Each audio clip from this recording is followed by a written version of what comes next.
السلام عليكم ورحمة الله وبركاته.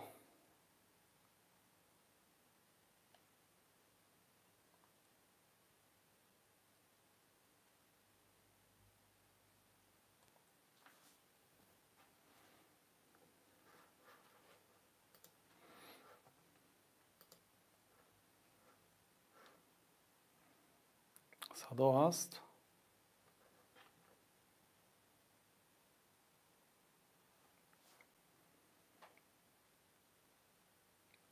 خب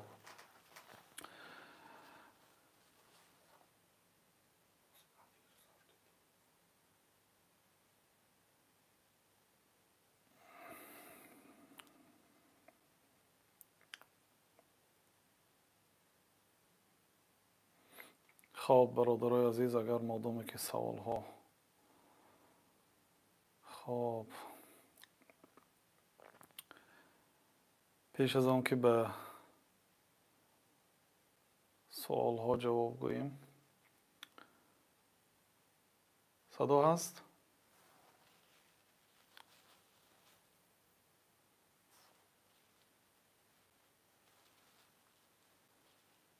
خب بسم الله الرحمن الرحیم.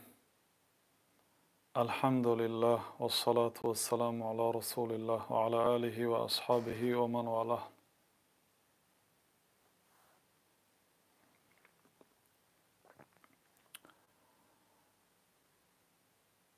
در کتاب خطوات الى السعاده آمده است که النبیل یکتب خیر ما یسمع. شخص بزرگ، شخص زیرک با عقل، بهترین چیزی که میشنود می نویسد و یحفظ احسن ما یکتب. بهترین چیزی که نوشته است آن را حفظ می کند و یحدث باحسن ما یحفظ و سخن می کند از بهترین چیزهایی که حفظ کرده است. و این سخن به امام شافعی هم نسبت داده می شود که امام شافعی رحمت الله علیه گفتند که شخصی با عقل بهترین کتاب ها را می خواند و از بین آن کتاب بهترین سخن های بهترین آن را قید می کند، یعنی نوشته می گیرد. چون که فقط خواندن و گوش کردن اگرچه در این هم خیر هست، لیکن خیر بسیار در چی است؟ در نوشتن آن است. و این چنین وقتی که نوشتجاتش خیلی جمع شد، بعد از بین آنها بعضی آن را انتخاب کرده حفظ می کند.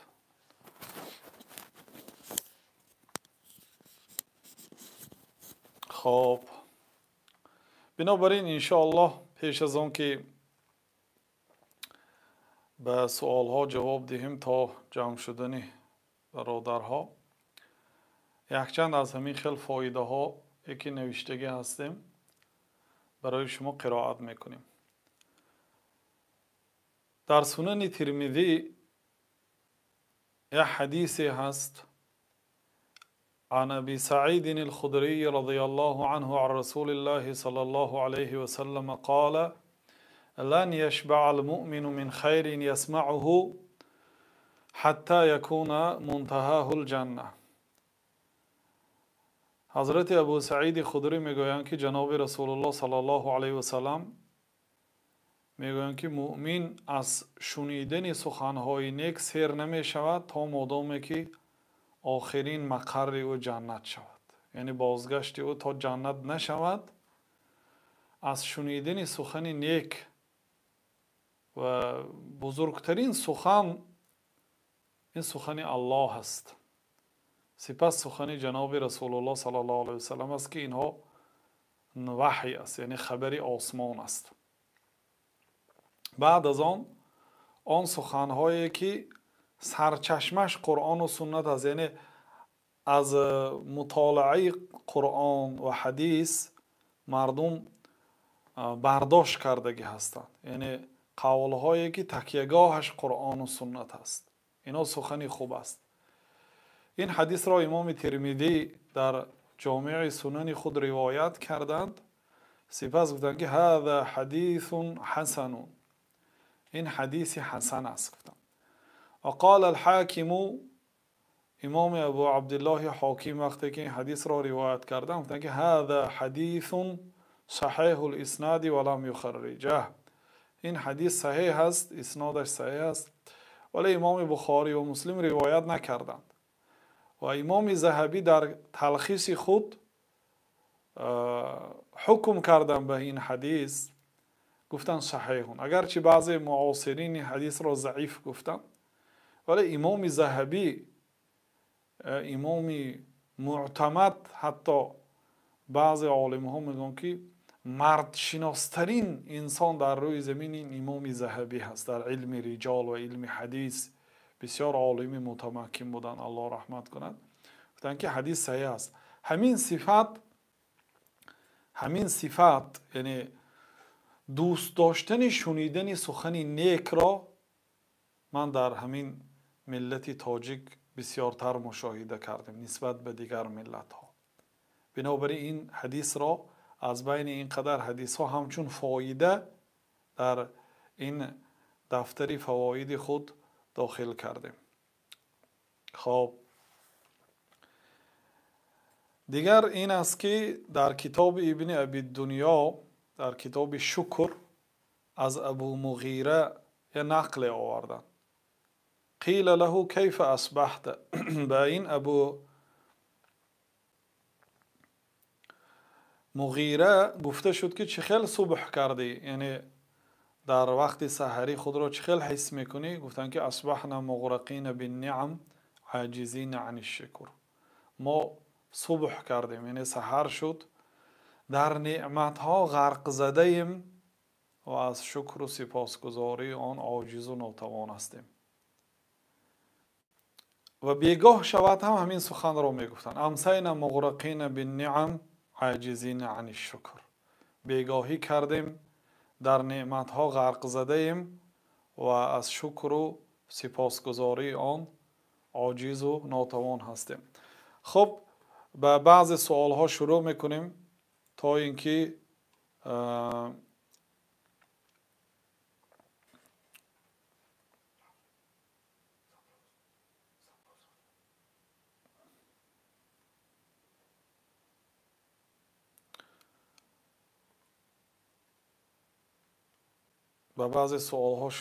میگویند که السلام علیکم و رحمت الله و برکاته. و علیکم السلام و رحمت الله و برکاته. 100 مراتبه پرسیدم شما جواب ندادید.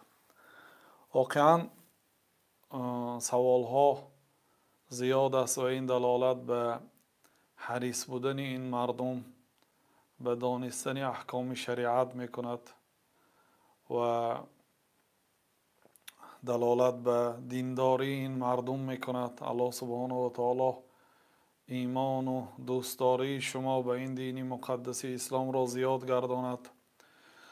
و جواب ندادید، میگم انشاءالله ما نیت داریم به همه سوال ها به قدر امکان جواب گوییم، ولی به هر حال سوال ها زیاد است، به قدر امکان انشاءالله آهسته آهسته جواب میگویم. چگونه انسان از جانب جن ها بیمار می شوند و چگونه از جن تیزتر آزاد شویم؟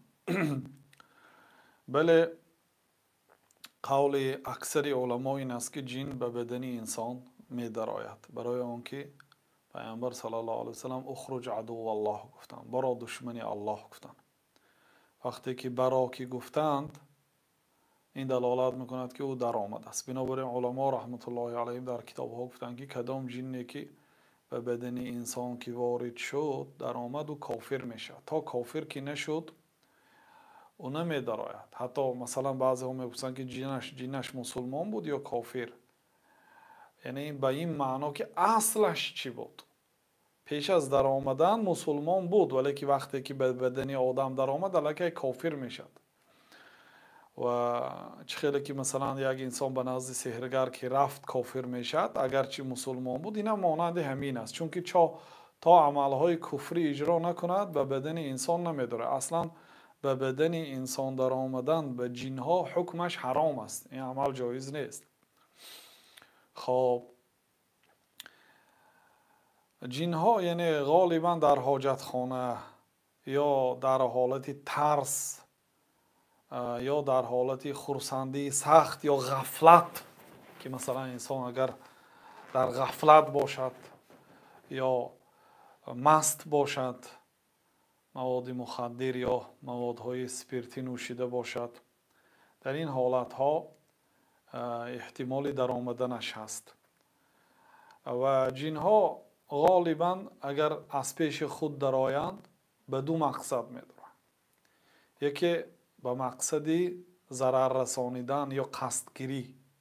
انسان نادیده مثلا بر بالای جن آب جوش میریزد مثلا، یا زیر میکند او را، یا میبرد با کارد مثلا، نمیبیند انسان. بنابراین پیش از شروع هر یک کار برای چی بسم الله مشروع شد. وقتی که بسم الله میگوید میگریزد جن ها، و در این حالت وقتی که گریخت شما به او ضرر نمیرسانید، و وقتی که شما به او ضرر رسانیدید نفهمیده، آنها عذر را قبول نمی کنند، بعد به روی قصاصگیری می درآیند. این یک نوعی در آمدن جن. دویمش از روی عشق و محبت، یعنی عاشق می شود نعوذ بالله، بدن انسان را می بیند و می خواهد به بدن انسان درآید، یا اینکه برای زندگی.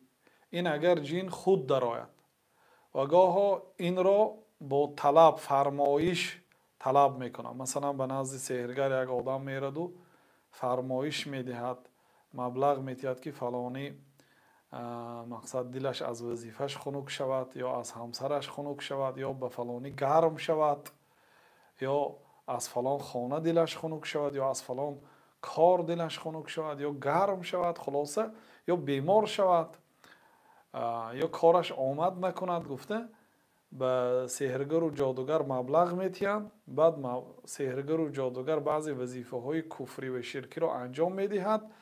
بعد از آن جن در اطاعت سحرگر میشد، بعد سحرگر جن فرمان میدهد که رفته به بدنش درآید و فلان کارها را اجرا کند. خب اکنون به جواب میگذاریم. یعنی سوال بود که جن به چگونه به انسان می درآید یا چه خیلی انسان بیماری جنی می شود. یعنی روحی، بیماری روحی هست. البته این یکی از علامتاش این است که مثلا وقتی که دکترها کشف میکنند یگان نتیجه بیماری در این آدم نمی بینند. مثلا جایی که شکایت میکند سرم درد میکند میگن، یا شکمم درد میکند میگن، همون جایی میبینند چیزی نیست. یعنی چون که این چیزی حسی نیست، این چیزی معنوی روحی هست. بنابراین این یکی از علامت های در آمدن جن یا اینکه بودن سحر. خب الله سبحانه و تعالی در سوره یونس میگوید که ان الله سیبطله، سحر را الله باطل میکند. خب مادامی که الله باطل میکرده باشد، باید ما بسیارتر توجه به سوی الله کنیم، نه به سوی مخلوق ها، علل خصوص به مخلوق های کافر مانند جادوگرها، فالبین ها، گیپناسچی ها. اینا همش سحر است. و در حدیث ابو هریره رضی الله عنه آمده است که جناب رسول الله صلی الله علیه و سلم گفتند که ما انزل الله داء الا انزل له شفاء. هر یک دردی که الله تعالی نازل کرد، برای همون درد شفا نازل کردگی است. هر یک درد شفا دارد. لیکن مثلا میگن که دردی بی دوا میگن، این گپ نادرست است. هر یک درد دوا دارد، ولی دوایش را طبیب ها نیافتند. علمه من علمه و جهله من جهله. در دوام حدیث جناب رسول الله صلی الله علیه و سلم گفتند که به هر یک دردی که الله نازل کرد، الله دوا هم نازل کرد آن دوا را دانست آن آدمی که دانست، ندانست آن آدمی که ندانست. یعنی همه مثلا حتی بیماری ویچ سپید هم اصلا طبابت دارد، ولی علم مردم کوتاهی میکند. الله تعالی که درد را نازل کرد، دوایش را هم نازل کرده است. ببینید همین حدیث در صحیح بخاری است. درد را الله نازل کرد، دوا را هم الله نازل کرد. خب مادامی که الله نازل کرده باشد، بهترین راه حل مشکلی این توجه به سوی الله سبحانه و تعالی، چون که او درد نازل کرد، او شفا نازل کرد. شفا در دست الله تعالی است. بنابراین بهترین نوع طبابت این دعا هست و توکل به الله تعالی هست. بنابراین حضرت عایشه بیماری جناب رسول الله صلی الله علیه و سلم را نقل کرده، گفتند که سحر رسول الله صلی الله علیه و سلم یهودی من یهودی بنی زریق.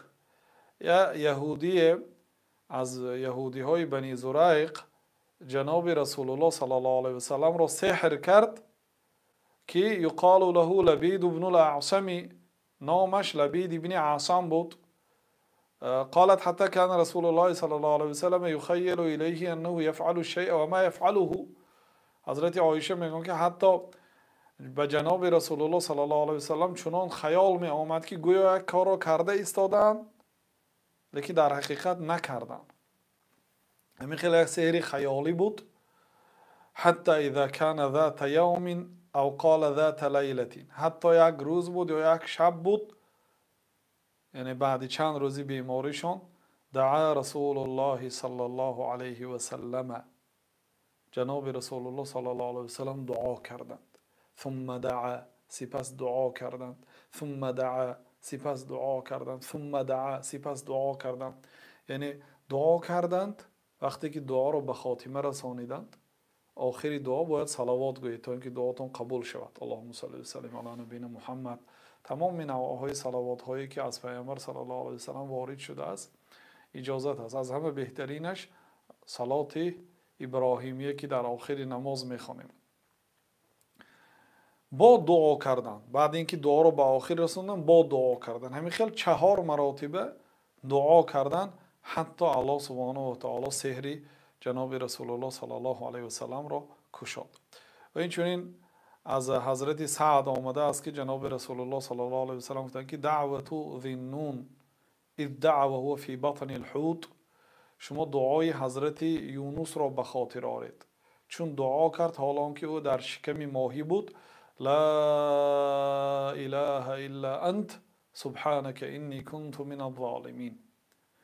غیر تو ای الله دیگر معبودی بر حق نیست، دیگر الهی بر حق نیست، دیگر پروردگاری حقیقی نیست. این دیگر اینا پروردگاری دروغین هستند، این بت و هیکل ها.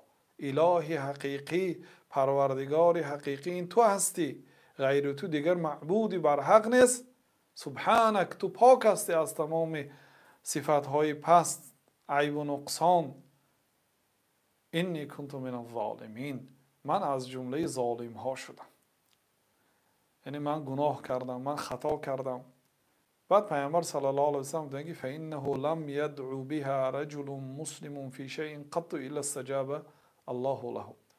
با همین دعا کدام مسلمان اگر دعا کند مگر الله تعالی دعایش را قبول میکنه.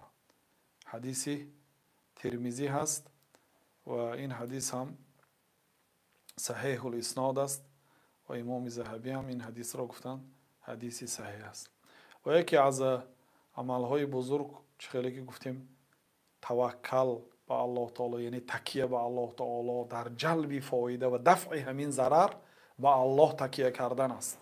باوری کردن و دعا کردن، از او پرسیدن و توبه کردن به گناه ها و استغفار پرسیدن، یعنی استغفر الله و اتوب الیه بسیار گفتن و نماز خواندن و ذکر بسیار و قرائت قرآن. از ابن عباس رضی الله عنهما آمده است که پیامبر صلی الله علیه و سلم کان یقول عند الکرب، در وقت مشقت سخت میگفتند که لا اله الا الله العظیم الحلیم، لا اله الا الله رب العرش العظیم، لا اله الا الله رب السماوات و رب الارض و رب العرش الکریم میگفتند. اگر این دعا رو هم گوید انشاءالله سحر کشاده میشد. این علاج هایی که مختصرا الان ذکر کردیم، این شما میتوانید بی رفتن به نزد یگان قاری یا علمدار یا رقیه خان شما میتوانید این علاج ها را خودتان در خانه اجرا کنید. خب سوال دیگری میگن زنی برادرم خواهر زنم هست، یعنی ما باجه هستیم، زنی او برای من عین حال محرم هست یا نامحرم؟ من میتونم قطیش دست داده سلام کنم به مثل اپا و خواهر و خاله عمم؟ نه، زنی برادری شما یعنی ینگه شما اگرچه با خواهری همسرتان هست و برای شما محرم نیست، شما نمیتوانید همراهی او در یک جا خلوت مانید، نمیتوانید دست داده با او سلامت کنید. میگن آیا پوشیدن کپکه گناه هست یا نه؟ نه، پوشیدن کپکه گناه نیست، برای آنکه این لباسی هست که این لباسی عام است، یعنی مسلمان ها هم میپوشند، غیر مسلمان ها هم میپوشند. و الاصل فی الالبسه الحل، قاعده هست اصلا لباس ها حلال است. اگر حرام گوید کسی باید دلیل بیارد که الله تعالی در قرآن گفته است که مردم کپکه نپوشید، یا پیامبر صلی الله علیه و سلم گفته باشند که کپکه نپوشید گفته باشند. یگان دلیل حرام کننده نیست، اصل حلال است. نام پسرم رو منصور نام کنم نام خوب است یا بد است؟ نام خوبم نیست، نام بدم نیست، اجازت هست. نام به زبان عربی هست، معنای بد ندارد. خب آیا 1000 بار استغفرالله گویم یا که یک باره 1000 استغفرالله 1000 استغفرالله گویم ثوابش بهتر است؟ نه، 1000 استغفرالله 1000 استغفرالله نگویید. استغفرالله اتوب الیه استغفرالله اتوب الیه، که استغفرالله استغفرالله گفته مقصد تا 1000 روید یا زیاده از این روید. خیلی نیکی 10,000 مراتب استغفرالله اتوب الیه خیلی وارد نشده. فقط در ذکر صباح یک دعا هست. پیامبر صلی الله علیه و سلم میگه سبحان الله و بحمده عدد خلقه. سبحان الله و بحمده بر عدد خلق الله تعالی. عدد خلق الله تعالی رو کسی نمیداند. سبحان الله و بحمده عدد خلقه و رضا نفسه، تا راضی شدن نفسش، و زینت عرشه، تا وزن عرشش. و عرش چند کیلوگرم است؟ عرش از همه بزرگترین مخلوق است از روی حجم. از روی حجم برای چی؟ برای که از همه بزرگترین مخلوق از روی مکانت و منزلت این جناب رسول الله صلی الله علیه و سلم است. از روی آبرو، از روی مکانت، از روی قدر این جناب رسول الله صلی الله علیه و سلم است. و از روی حجم عرش است، چون که عرش تمامی مخلوقات را احاطه کرده گرفتگی هست. همه مخلوقات در زیر عرش هستند، حتی جنت هم در داخلی در پایان عرش است، در بالای جنت عرش است. بعد و تمامی مخلوق ها، 7 قبض آسمان و زمین و همش در نزد عرش، در نزد کرسی مانند یک انگشترین در صحرا است. کرسی و تمامی مخلوق ها در نزد عرش مانند یک انگشترین در پیش صحرای کلان است. بنابراین عرش بسیار مخلوقی بزرگ است. بر وزن عرش برای تو سبحان الله و بحمده گفتم. سبحان الله حمد عدد خلقه و رضا نفسه و زینت عرشه و میداد کلماته. به قدری رنگ هایی که سخن الله تعالی را می نویسد. سخن الله تعالی همین خیلی زیاد است که سخن الله تعالی فقط قرآن نیست. هر روز حکم های الله تعالی هست. فلانی مر، فلانی به دنیا آر، فلانی مفلس شو، فلانی به بلا گرفتار شو، فلانی موفق شو. این همش فرمان های الله تعالی، این سخن های الله تعالی هست. این کلمه های یعنی سخن الله هست. الله تعالی میگه که اگر تمام درخت های روی زمین قلم شود و تمام بحرها و اقیانوس های روی زمین آبهایی که از اینا رنگ شود و بالای این با 7 مراتبه دیگر رنگ ریخته شود، سپس با این درخت ها هر یک این درخت ها را گیریم شاخهاش قلم سازیم، با اون قلم های با این رنگ ها سخن های الله تعالی نویسیم، من نفیدت کلمات الله، سخن های الله تعالی تمام نمیشد. یعنی سبحان الله و بحمده عددی میداد کلماتی، یعنی به قدری رنگ‌هایی که سخن الله تعالی نوشته میشد. این نوع ذکر از پیامبر صلی الله علیه و سلم وارد شده است. ما از پیش خود یگان ذکر پیدا نمیکنیم، نمیگوییم که 1000 مره استغفر الله، 1000 مرتبه استغفر الله گوییم، اگر این جای 1000 مرتبه نمیگیرد، جای یک مرتبه میگیرد. بنابراین 33 مرتبه سبحان الله گفتن تمام نمیکنیم، بلکه 33 مرتبه سبحان الله سبحان الله سبحان الله گفته 33 مرتبه میگوییم. خب حضرت کمتر سوم داریم، در بانک ماندگیم، همچون صورت حساب امانتی هر ماه 3% اضافه میشد. همین پرسنت اضافگی برای ما حلال یا حرام؟ التماس جواب دید، بنیاد ضرور نمیخوایم که در گمراهی باشیم. بله این ریبا هست، عین ریبا هست. وقتی که به بانک میمانید صورت حساب امانتی گفتید، این امانت، بانک ها با امانت خیانت میکنن، اونا خیانتکار هستن، اونا از همه دشمنای روی راست با دشمنی به الله تعالی و رسولش رو انتخاب کردن. اونا امانت نگهدار نیستن که مال شما رو نگه دارن. چقدر مال های مردم رو خیانت کردن، علل خصوص مال های بزرگ رو. بنابراین اولش این که به اونجاها نمانید و در حالت های ضرورت وقتی که ماندید و برای شما پرسنت که دادند اون مال برای شما حرام است، از وی تخلص خورید، یعنی وی نگذارید به بانکو و گیرید به یک جای دیگر خیر کنید، یعنی برای خودتان استفاده نبرید که اون مال برای شما حلال نیست. وقتی که در نماز جماعت دیر کردی، مثلا 2 رکعت، امام که سلام داد، آدمی دیر کردگی هم سلام میدهد یا نه؟ التماس جواب دید. 10 ملا رو شد میپرسم، جواب عینق نمیده. وقتی که امام سجده سهو کرد و سلام داد، یا اینکه اول سلام داد بعد سجده سهو کرد، بله شما هم سلام میدهید همراهی امام، شما هم همراهی امام سجده میکنید. وقتی که امام باری آخر سلام داد، بعد شما میخیزید، سلام یکمش رو میدهید. در مترو بی طهارت از تلفن قرآن خواندن جایز است؟ به فکرم به این سوال جواب گفته بودیم. بله در مترو از تلفن بی طهارت خواندن اجازت است. تلفن مصحف نیست، تلفن صدها وظیفه را اجرا میکند. یکی از وظیفه هاش در داخلش قرآن هست، میگیرید میکشید میخونید، بی طهارت اجازت از این مصحف نیست که این اجازت نباشد. اگر در تلفن برنامه قرآن باشد، با تلفن حاجت خانه در آمدن ممکن است. بله با تلفن به حاجت خانه در آمدن ممکن است، فقط از روی صفحه قرآن رو میگیرید، یعنی قرآن رو از روی صفحه بیرون کرده بعد میدراید. خب این سوال ها خیلی بسیار شد.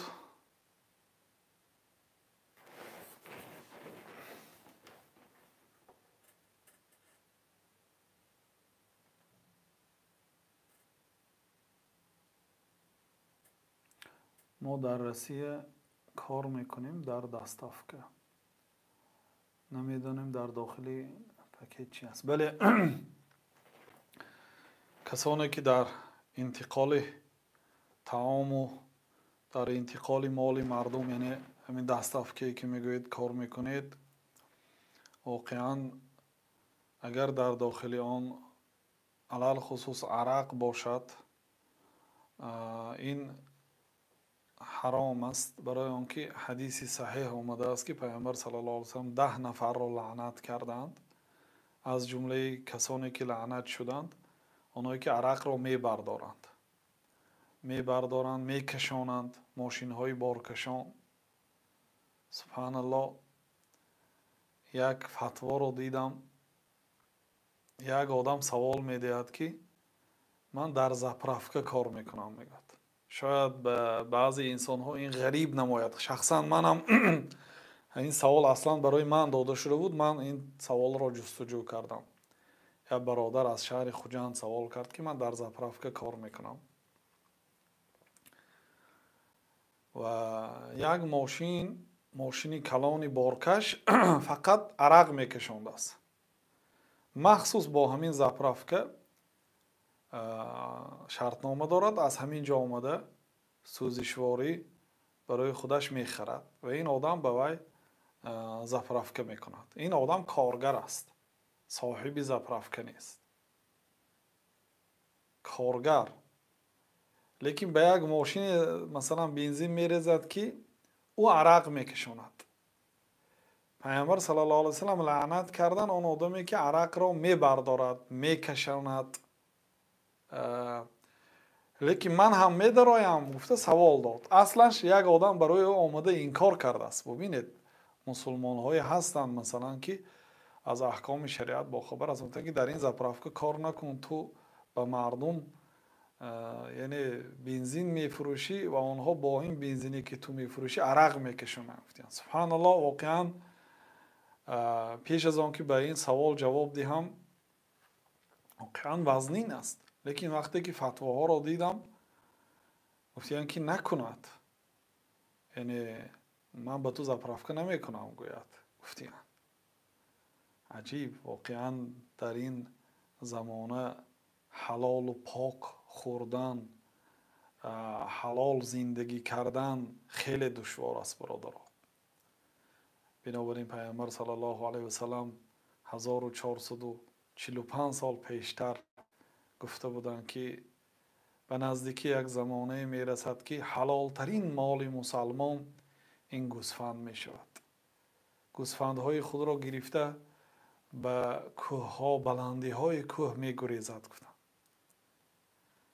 ҳоли пештар, пеш аз пайдо шудани масалан антеннаҳои масалан параболический ин чизо, ҳоли интернетҳо дар ҷойҳои мо ривоҷ надошт. як ҳадисе ҳаст ки рибо ба хонаи мусалмонҳо медарояд агарчи чангаш бошад ҳам. гуфтаги ҳадис аст. як домло ҳайрон шуданд ки чанги рибо ба хонаи мо чӣ хел медаромада бошад. чанги рибо. баъд як рӯз дар хонашон телевизор медидиянд ки банкҳои рибавӣ дар хонаи домло реклама дода истодааст. яъне ба банки мо биёед, аз мо пул гиред ба рибо.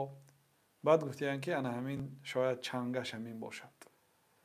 яъне як замонае шуд ки дар ҳама тиҷоратҳо қариб ки якчанд аҳкомҳои шубҳанок, рибавӣ даромадааст. воқеан ҳамун замоне ки пайғамбар саллаллоҳу алайҳи вассалам гуфтанд ки як рӯзе мебиёяд ки тибқи суннати ман дар ин дунё амал кардан монанди лахчаро дар каф гирифтан аст. гуфтанд меҳнати ҳалоли пок бениҳоят душвор аст, лекин дар он хайру барака аст. бинобар ин агар ин дастафкаҳотон шубҳанок бошад, бале масалан фатво ёфтан мушкил нест, бародаро. баъзе одамҳо гӯшти сагро иҷозат доданд, ё фурӯхтани гӯшти сага иҷозат доданд, ё як навъи набиз ҳалол гуфтанд. яъне ман татаббаъ рухсал уламаи фақат тазандақа гуфтаги як сухан аст. касе ки рухсатҳои олимҳоро кофту ков мекунад. яъне 100 олим ҳаром гуфтааст, як олими ҳалол гуфтагиро мекобад, то ин ки барои худаш сабук кунад. яъне албатта касе ки аз амалҳои шубҳанок ақалан парҳез кунад, ин одам дини худро тоза нигоҳ доштааст. бинобар ин заррае ки шубҳа пайдо кардед, аз он дур истед ва ҳеҷ гоҳ масалан як чизе ки бале агар мисол далели қатъӣ ҳалол бошад, вай ҳеҷ кас ҳақ надорад ҳаром гуфтан ба. лекин модоме ки ӯ ҳаром аст, инсон метарсад барои як одам вазифа касбу кор ёвад, як одам барои пул ёфтан як одами дига дину дунёи худашо насӯзонад бояд. наъузубиллоҳ. аз одаме ки ба ин савола додааст ман нашиносам. масалан ки масалан пештар онҳое ки фатво медоданд рӯбарӯ фатво медоданд. масалан уламои яҳуду насороро аллоҳ таоло лаънат кард барои порахӯриҳошон, барои он ки моли мардума ноҳақ мехӯрданд, пула мегирифтану ҳарома ҳалол мегуфтанд. чӣ фоида? дину дунё. бинобар ин аллоҳ таоло гуфт ки онҳо динро ба андак пул, дини аллоҳ таолоро, сухани аллоҳ таолоро ба андак пул фурӯхта. агар тамоми дунёет яда май андак пул аст. پیامبر صلی الله علیه و سلم میگه رکعت الفجر خیر من الدنیا و ما فیها. 2 رکعت سنتی بامداد از دنیا و از آن چیزی که در دنیا هست قیمت است. شما میدونید دنیا چقدر نرخ دارد، چقدر کنزها هست. بعضی مثلا عمارت ها نرخش چندین میلیارد است، یا بعضی زمین ها نرخش به نهایت قیمت است. 2 رکعت سنتی بامداد از دنیا قیمت است. چخیلی انسان یک دهان سخن الله یا سخن رسول الله صلی الله علیه و سلم بر عوض دنیا میفروشد. نعوذ بالله، الله پناه دهد.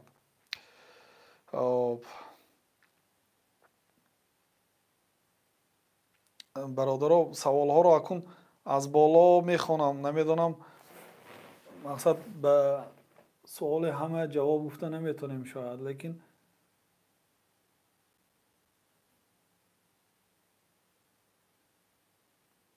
نماز بامداد رو تا کی خواندن ممکن است؟ تا برآمدن آفتاب، یعنی آفتاب نبرآمده پیشتر شروع کنید. اگر مثلا یک رکعتش هم اگر حال آفتاب نبرآمده الله اکبر گفته باشید، شروع کردید و رکوع کردید، سمع الله لمن حمیده ربنا لك الحمد، از رکوع که خستید بعد آفتاب برآید، نمازتان قضا نه. من ادرک رکعتا من الصلاه، کسی که یک رکعت دریافت کند، بعد مثلا نماز عصر یک رکعتش دریافت کردید، 3 رکعت دیگرش به الکای آفتاب برآمد، برآمدن شروع کرد، نمازتان قضا نیست. لیکن همین یکم رکعت هم الکای بعد آفتاب نشستن اگر خوانید، عصرتان قضا شد. بنابراین تا این درجه نماز تأخیر نکنید که نمازتان قضا میشد. خب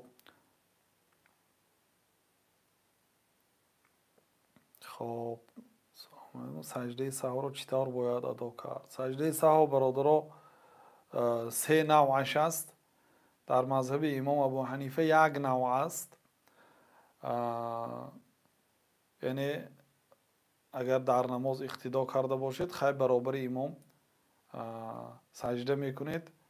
بعد وقتی که امام باری دوم سلام داد، در این وقت سلام نمیدهید و چه میکنید؟ میخیزید. در نزد دیگر مذهب ها اگر واجبات نماز را زیاد کرده باشد، بعد سلام سجده میکند، بعد با دو سلام دیگر می. اگر کم کرده باشد، اتحیات، صلوات، دعا را میخواند، مثلا در رکعت دوم به اتحیات ننشسته بود یا واجب ترک کرد، از نماز کوتاه کرد، در این صورت پیش از سلام دادن 2 سجده میکند و بعد سلام میدهد. خب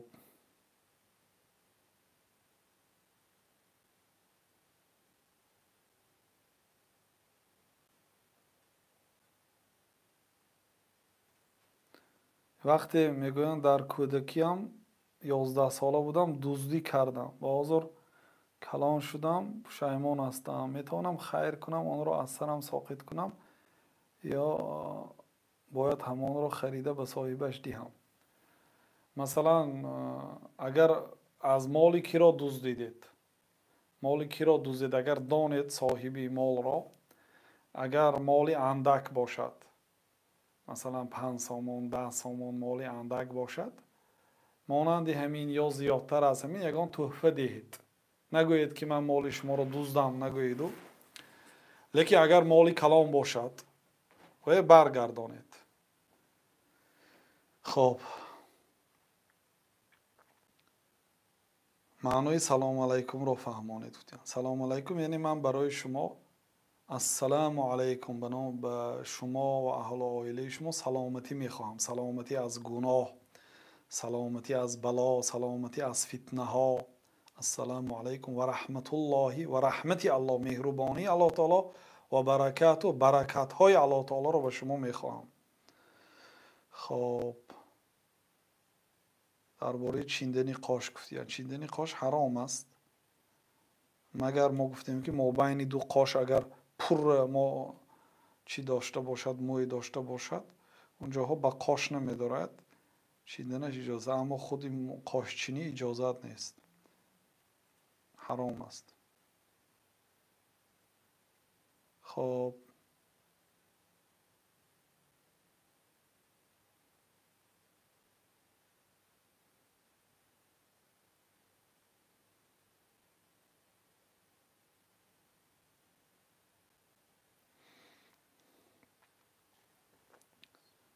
тарзи дуруст хондани намози витрро мефаҳмонед.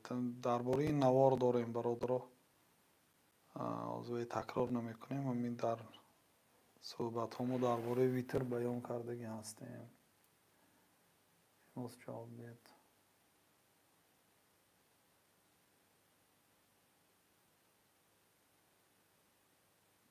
ҳамроҳии шавҳарам ҳаҷи умра кардем. шавҳарам мегӯяд имсол фарзӣ равем. ман мегӯям ба ман фарз нест, агар наравам гунаҳкор мешам. агар шавҳаратон мақсад шуморо бурданӣ бошад, равед. барои чӣ намеред? Яъне модоме ки шароит доред, равед. ба ҳаҷи фарзӣ ҳам равед. Умра, бале умра масалан ихтилофӣ ҳаст. Умра баъзе уламо мегӯянд фарз аст, баъзе уламо суннат аст, вале мо оиди ин масъала гуфтем ки қавли саҳӣ фарз аст, барои он ки пайғамбар саллаллоҳу алайҳи вассалам ҳуҷҷа ан абика ва атамир, аз номи падарат ҳам ҳаҷ кун, ҳам умра кун гуфтанд. як зане омада пурсид ки ё расулаллоҳ саллаллоҳу алайҳи вассалам, падарам гузашт, қудрат ба ҳаҷ дошт, вале ҳаҷ накарда гузашт. пайғамбар саллаллоҳу алайҳи вассалам гуфтанд ки ҳуҷҷа ан абика ва атамир, аз номи падарат ҳам ҳаҷ кун, ҳам умра кун гуфтанд. бинобар ин ҳаҷ фарз аст. умра ки рафтед, бояд ҳаҷам кунед. хоб вақте ки шароит ҳаст, хоҳари азиз, равед. барои он ки фардо шояд як рӯзе мешад ки дига шароит намешад, дига имконият намешад. модоме ки ягон узри бузургтар надошта бошед, равед.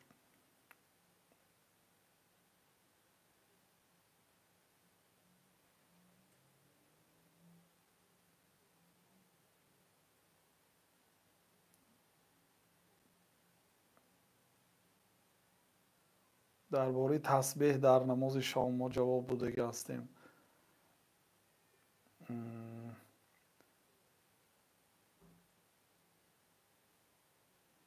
телефона роӣ кун мегон.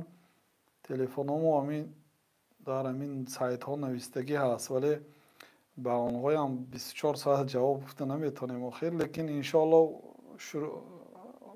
иншоалло дар оянда дар ҳамин эфир мемонем, занг мезанед ба телефоно, ба саволҳотон ҳамин хел иншоалло мубоширатан ҷавоб медиҳем. ҳоло ҳамин шароито надорем, иншоалло баъд ҷавоб мекунем.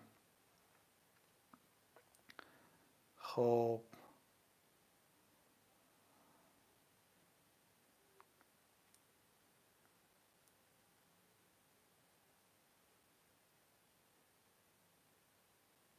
аз боло омада истифода мекунӣ.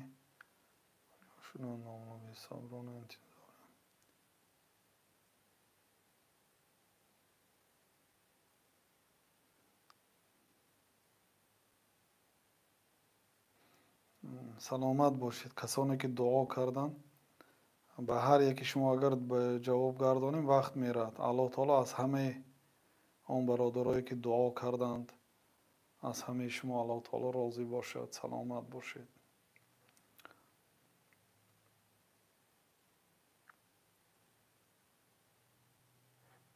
ако аз поён мехонам, дига гум шуд. хоб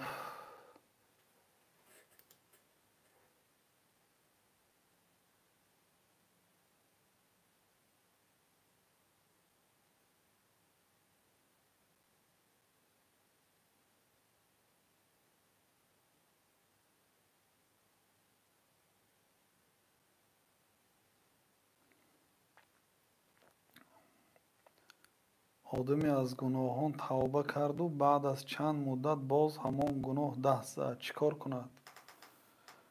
тавба, агар ҳамон вақт тавба мешавад ки шартҳош ба ҷо биёяд. се шарт дорад. агар гуноҳ байни бандаю байни аллоҳ таоло бошад, се шарт дорад. якумаш пушаймонӣ, дуюмаш аз ҳамон гуноҳ боз истодан. гуноҳро карда равон тавба намекунед, гуноҳро бас мекунед ва азм мекунед. азм яъне қасд, яъне нияти сахт мекунед ки дубора ба ин гуноҳ бар намегардед. Ҳамин се шарт агар дар шумо ёфт шавад, яъне 100% ният кардед ки гашта ҳамин гуноҳа намекунед, пушаймон шудед, бас кардед, аллоҳ таоло тавбаи шуморо қабул мекунад. тавба монанди дуо нест ки аллоҳ таоло ё иҷобат мекунад, ё бар мисли дуотон зарара дур мекунад. дар ду ҳолат фоида ҳаст. ҳамин қадар зарар дар тақдиретон буд, аллоҳ таоло ба сабаби дуотон ҳамуно дур мекунад. ё ин ки чизи пурсидагитонро метиҳад. сеюмаш ана ҳамин дуое ки кардед захира мекунад, рӯзи қиёмат аллоҳ таоло мукофот метиҳад. банда мегӯяд ки аллоҳ ин барои чӣ ҳаст? баъд аллоҳ таоло мегӯяд ки ин дуоҳое ки қабул нашуд, мегӯяд ки кош тамоми дуоҳом қабул намешуд. аммо тавба ин хел не. тавбае ки шартҳоша ба ҷо овардед, гуноҳ бахшида мешавад.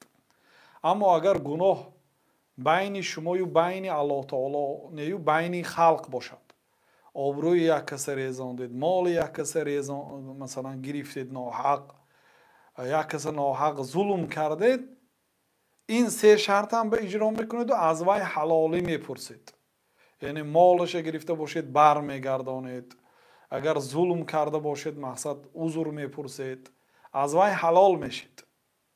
сипас яъне ки ин се шартро иҷро мекунед, дар ин ҳолат тавбатон қабул мешавад. баъди тавба ки ҳама шартҳошро иҷро кардиду масалан баъди гузаштани чанд вақт бо ҳамон гуноҳа кардед, албатта шумо на фақат тавба, бояд баъзе корҳоеро ҳам иҷро кунед. як одам хеле ки дар ҳадис омадааст 99 нафарро ба қатл мерасонад, баъд аз олимтарин марди рӯи дунё мепурсанд ки як обита нишон медиҳанд. омада мепурсад ки аллоҳ гуноҳи одаме ки 99 каса куштааст мебахшад? мегӯяд намебахшад. баъд ӯро мекушад, 100 нафар мешад.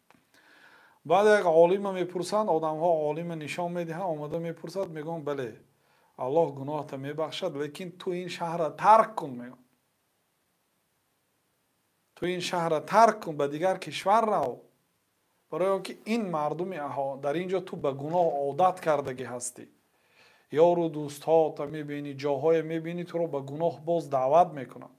бинобар ин баъзе шартҳое ки ҳамон гуноҳа барои накардан бояд аз вай амалҳо даст кашед, дур шавед. хоб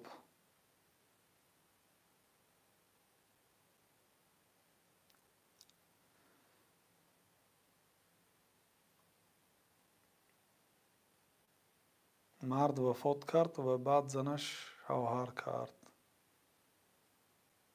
боло бурафт дига. тамом накардам хонда. хоб ин саволҳоро хондан мушкил будааст. иншоалло ба тариқи телефон мекунем, баъд ба навбат ба саволҳои шумо ҷавоб медиҳем.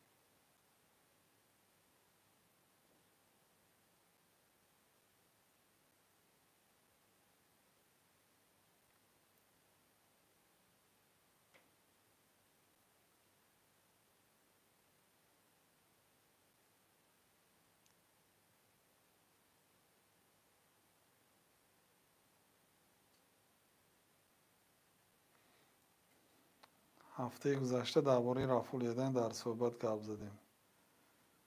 фарқ надорад ҳамин.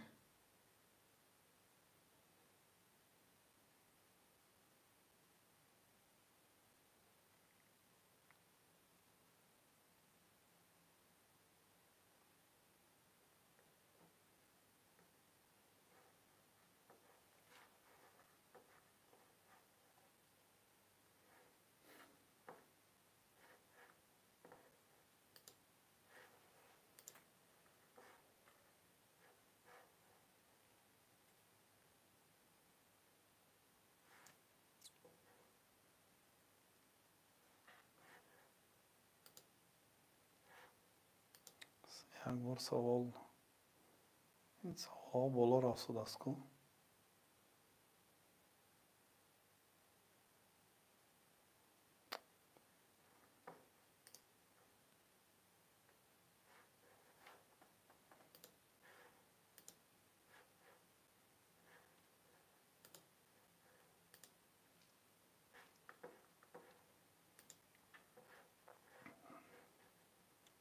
خب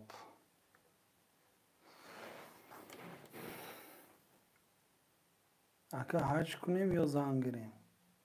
من 19 ساله. айни ҳол масалан 19 сола бошед зан гиред, ҳоли вақти ҳаҷ нест, ҳоли то вақти ҳаҷа бо 11 моҳи дигар аст. айни ҳол барои шумо зан гирифтан воҷиб аст, бинобар ин зан гиред. агар вақти ҳаҷ мешуд ҳаҷ мерафтед, баъд барои зангириро баробари ҳаҷ нарху наво намонед, ҳаракат кунед он бародаро, хоҳарои азиз, масъалаи зангириро осон кунед, барои он ки ин оиладор шудан кори хуб аст. ина ба таъхир нагузоред ва сабук кунед. тӯи зиёдатӣ, сарфу хароҷотҳои бемаънӣ нокарда осон зан гирифтанро барои фарзандон муяссар кунед, то ин ки бечораҳо чандин сол барои зан гирифтан кор карда пир шуда зан нагиранд. бале 18 ки даромадед, гирифтан гиред он бародаро. нагӯед ки ман кай соҳиби карьера шаваму соҳиби пулу моли зиёд шаваму хонаи алоҳида шаваму. гирифтан гиред аз ҳалол, аз ҳаром кардаҳои аллоҳ таоло дур истед ва аллоҳ субҳанаҳу ва таоло иншоалло баракат медиҳад. ва вақте ки оиладор мешед ҳалолу пок зиндагӣ мекунед. омӯзиши забони арабӣ чӣ гуфтан? омӯзиши забони арабӣ чӣ тавсия дода мешавад? бале, мо як навор дорем дар бораи чӣ хел илм омӯзем. иншоалло шояд дар суҳбатҳои оянда давоми ҳамона мегузарем. касе ки масалан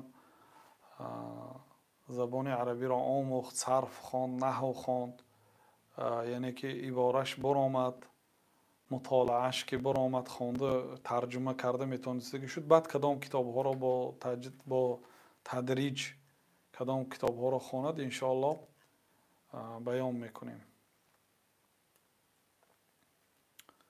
хоб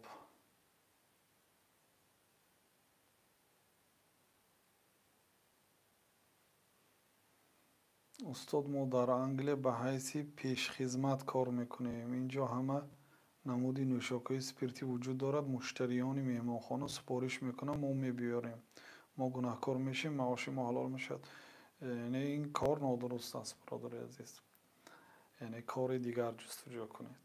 дар ҷое ки маводи мухаддир мефурӯшад ё арақу нӯшокиҳои спиртӣ мефурӯшад, мумкин нест дар онҷо кор кардан ва дароз кардан. ҳатто падаратон агар арақ биёр гуд ё арақи гирон тегуд, шумо бояд итоат накунед. вала таавану ала исми вал удван. аллоҳ таоло мегӯяд ки дар гуноҳ ёрӣ надиҳед, касби навҷӯед. аллоҳ таоло ман тарака шайъан лиллаҳ аввадаҳу ллоҳу хайран минҳу. касе ки як амала ба хотири аллоҳ тарк кунад, аллоҳ таоло аз вай ивази нек медиҳад. ин вазифаи тарк мекунед, аллоҳ таоло аз ин беҳтараш иваз ми ваъдаи пайғамбар саллаллоҳу алайҳи васаллам аст. ва ин суннати ҳаёти дунё ҳаст. бале дар ибтидо камтар азоб мекашед, камтар вазнинӣ мекашед.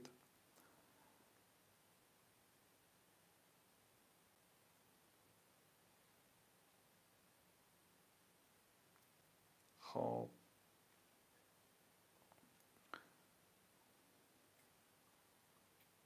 қиссаи ҳазрати сулаймон алайҳи саломро нақл кунед. гуфтиян он қиссаҳо дароз мешавад. иншоалло дар назар аст сураи юсуфро тафсир мекунем комилан дар наворҳо, иншоалло дар ҳамин дарсҳои онлайнӣ, барои он ки мардуми мо бисёртар дар машаққат, дар мусибат, дар бало гирифтор ҳастанд ва сураи юсуф як навъи тасаллӣ ва дилбардорӣ ва ин қиссаҳо беҳуда нагуфтааст аллоҳ таоло. барои устувор кардани имон ва барои як тасаллият ва барои маъноҳои бузург ва ҳикматҳои бузург ин сураҳо нозил шудааст.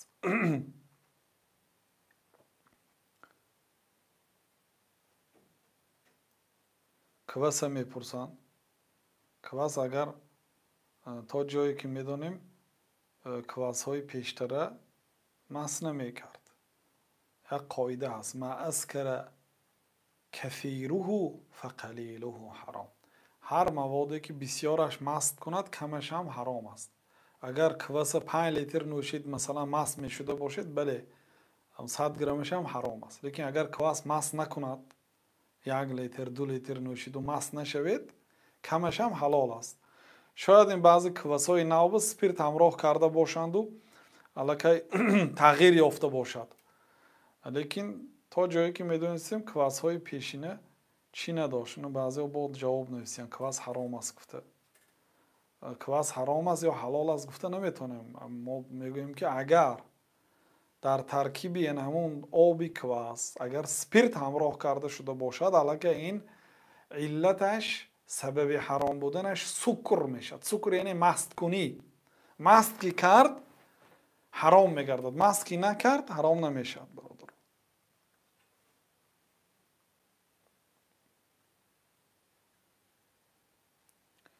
خب، من از قفای میشار راشد قرآن رو میخونم، این گناه است؟ اصلا یعنی وقتی که قرآن گوش میکنید، گوش کردن، گوش انداختن بهتر است. لیکن برای حفظ باشد، مقصد تکرار کرده حفظ کردنی باشد، امید میکنیم که گناهکار نمیشید. لیکن اگر وقتی که تجویدتان رو درست کردنی باشد، گوش کرده به کتاب نگاه میکنید. میگم که پلاستیچسکی اپراتسی روی کردن جایز است. اگر روی یگان مثلا یگان چیزی زیادتی برآمده باشد، یگان گوشتی زیادتی باشد، یگان مشکلی در روی آدم باشد، برای دفع کردن چیزی اضافگی این نمودی جراحت ها اجازت است.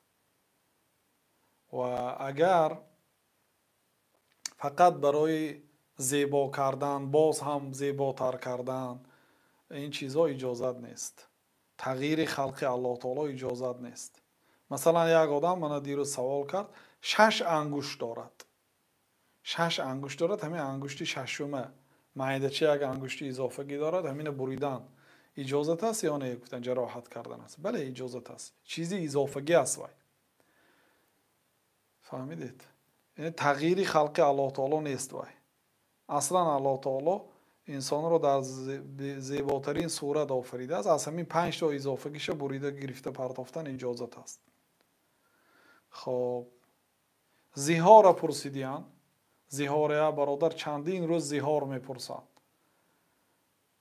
زیهار پیشتر عرب ها نعوذ بالله طلاق عرب ها زیهار بود. میگفتن که انت علی کظهر امی، نعوذ بالله. و زنشان خطاب کرده میگفتن که اگر طلاق دادنی باشن، تو برای من مانندی پشتی مادرم. یعنی چخیلی که مادرم برای من حرام است، تو هم برای من حرام هستی. یعنی همین با همین لفظ زنهاشون رو طلاق میکردند. بعد شریعت آمده این عمل رو بیکار کرد. وقتی که پیامبر صلی الله علیه و سلم به زیهار هم حکم طلاق دادن، بعد الله تعالی حکم زیهار تغییر داد. یک سوره الهیده آمدگی است. لقد سمع الله قول التي تجادلك في زوجها وتشتكي الى الله والله يسمع تحاوركما، سوره مجادله. در اینجا کسی اگر زیهار کند، الله تعالی برای او بعضی عملها رو واجب کرد، آن عملها رو اجرا میکند، لیکن زنش برای او حرام نمیشد. زنش باقی در نکاحش میموند. اگر یعنی که زیهار در شریعت ما طلاق حساب نمیشد. لیکن به هر حال این گناه کبیره است. این ممکن نیست این خیلی تلفظ کردن این خیلی سخنها.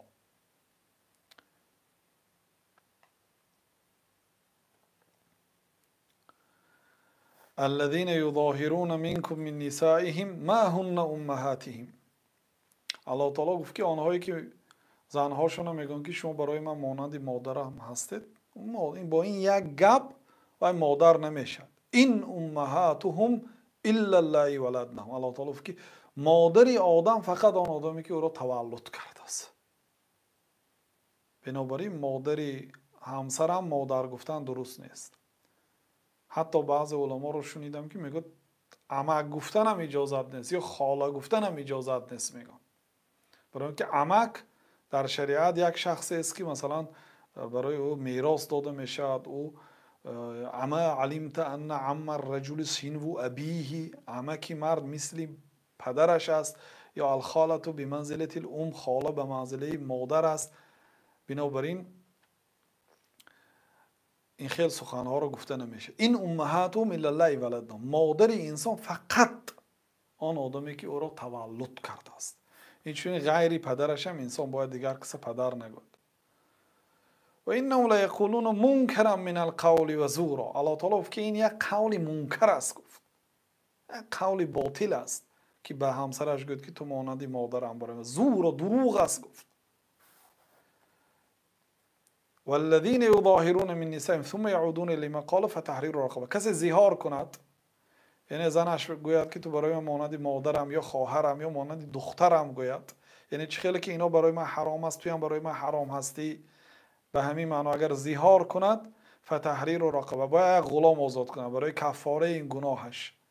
من قبل ان یتمس، پیش از آن که به زنش نزدیک شود. یعنی بعد این گپا گفتن همان روز زندگی نمی کند، یعنی تا این شرط ها را اجرا کند، غلام آزاد کند. اگر غلام آزاد کرده نتواند، فمن لم یجد، کسی غلام آزاد کرده نتواند، در زمان ما غلام نیست، فصیام شهرین متتابعین من قبل ان یتمس، 2 ماه پنج در هم روزه می‌دارد پیش از آن که به زنش دست رساند. فمن لم یستطع فاطعام 60 مسکینا، کسی که اگر نتواند 2 ماه پی در هم، 2 ماه پی در هم، یعنی اگر یک روز در مابینش تنفس کند باطل میشه، با از نو سر کردنش در کار. 2 ماه پی در هم روزه میدارد، اگر این هم نتواند 60 مسکین به طعام میتید. این از کفاره زیهار. بنابراین زیهار نکنید. کسی اگر همین گپا گوید، ببینید پیش از آن که به همسرش نزدیک شود این کارها را اجرا میکند، بعد با همسرش زندگی را دوام میدهد. ببینید این قرآن برای ما دستور زندگی هست. این قرآن فقط برای قرائت برای گذشتگان و ما از معناهاش بیخبر ماندن و این چیز نیست. احکام زندگی در این است برادرای عزیز. خب برای آموختن دین برای فرزندان چی توصیه میدهید؟ بله برادرای عزیز، برای فرزنداتون دین تعلیم دهید. پیامبر صلی الله علیه و سلم گفتن که وقتی که آنها 7 ساله میشن آنها رو به نماز امر کنید، آنها را به مسجد ها برید، تعلیم شریعت گیرن، تعلیم قرآن گیرن، احکام شریعت گیرن.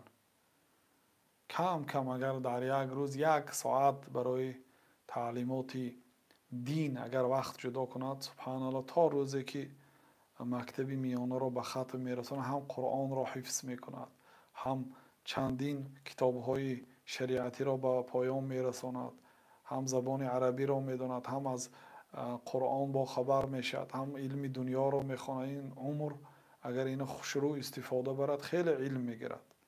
اگر مادامی که در کشور زندگی کنید که در آنجا علم نباشد، دیگر مجبور به طریق آنلاینی درس گیرن، استادها یابید، به استادها درس‌های سپرن، علم گیرن.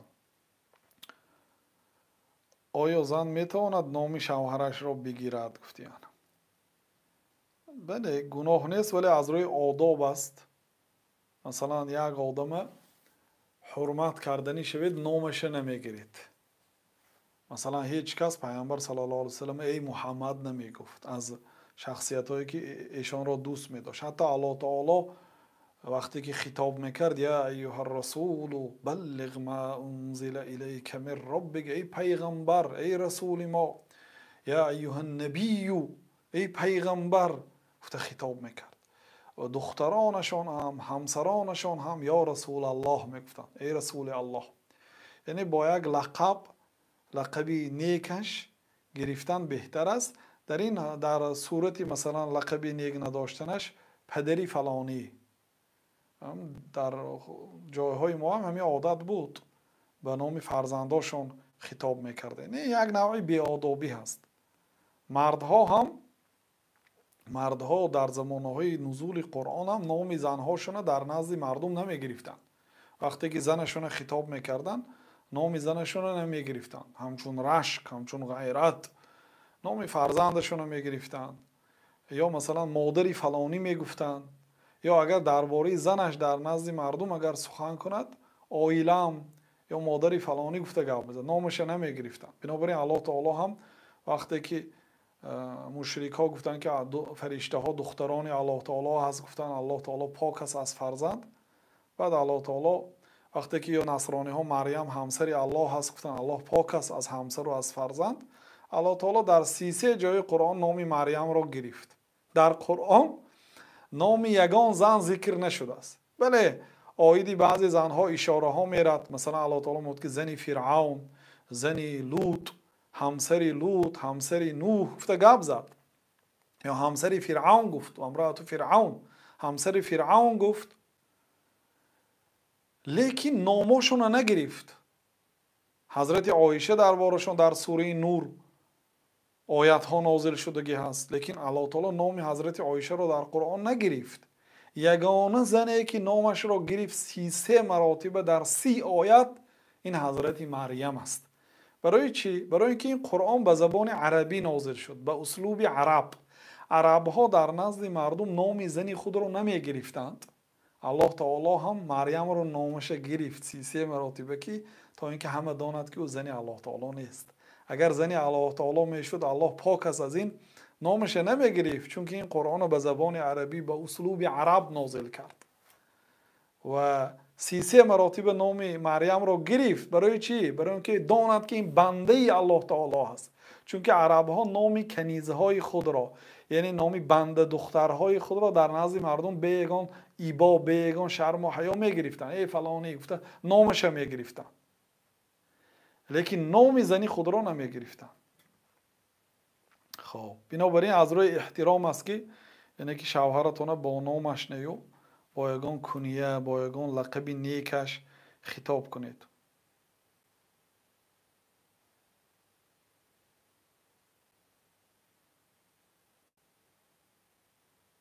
میگن که برای چی درباره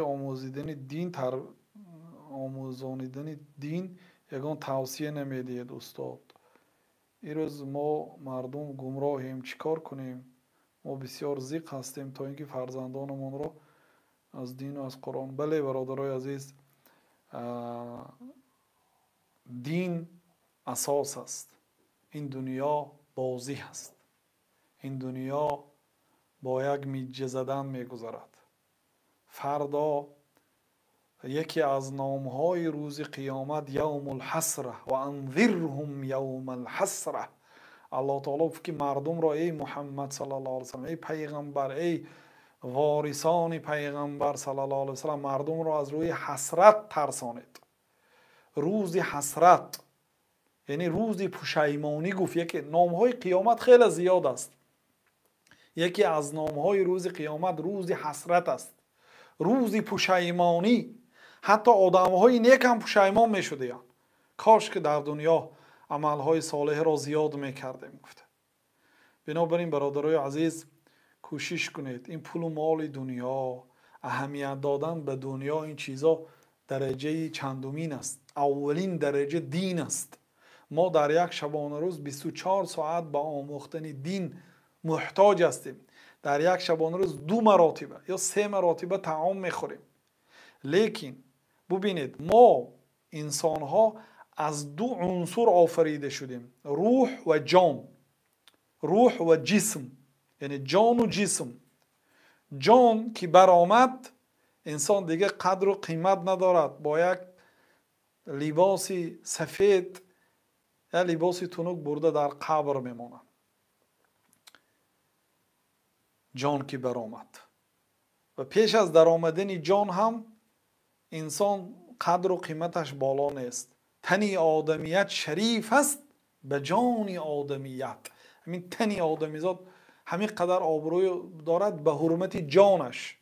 لیکن اکثریت مردم زیاده از 90% اضافه مردم فقط برای آبادانی جسم خود کوشش میکنند.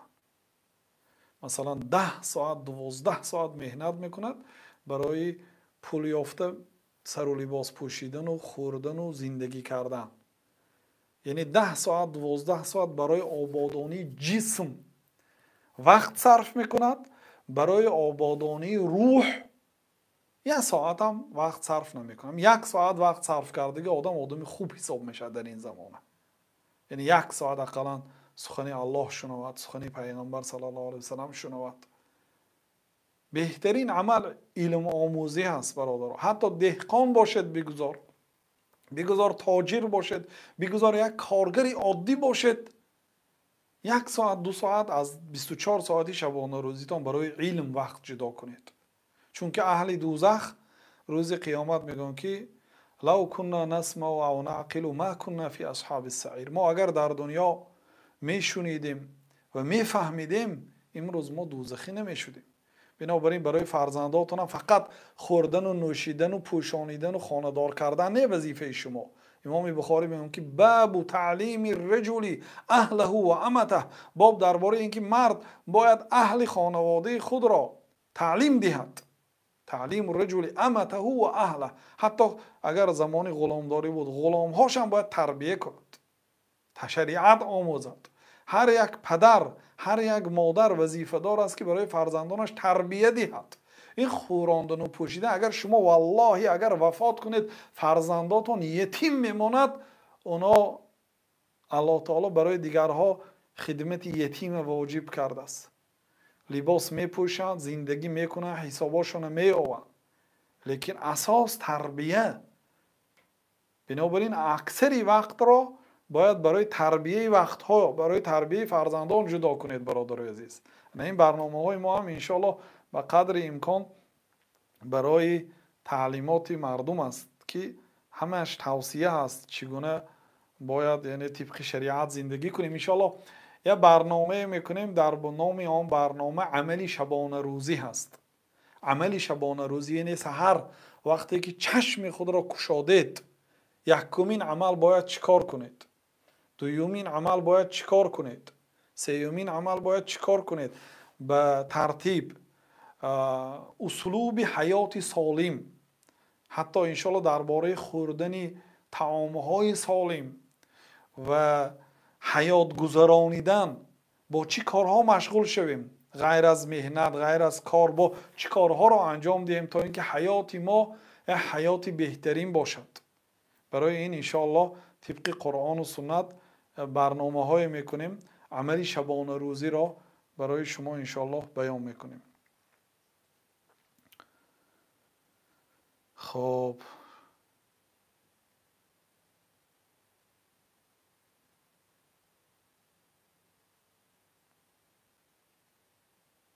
خدمت پدر و مادر افضل است یا برای تعلیم قرآن گرفتن به دیگر کشور رفتن؟ برادر عزیز، خدمت پدر و مادر فرض است و تعلیم گرفتن علم به یک قدر معین به همه فرض است.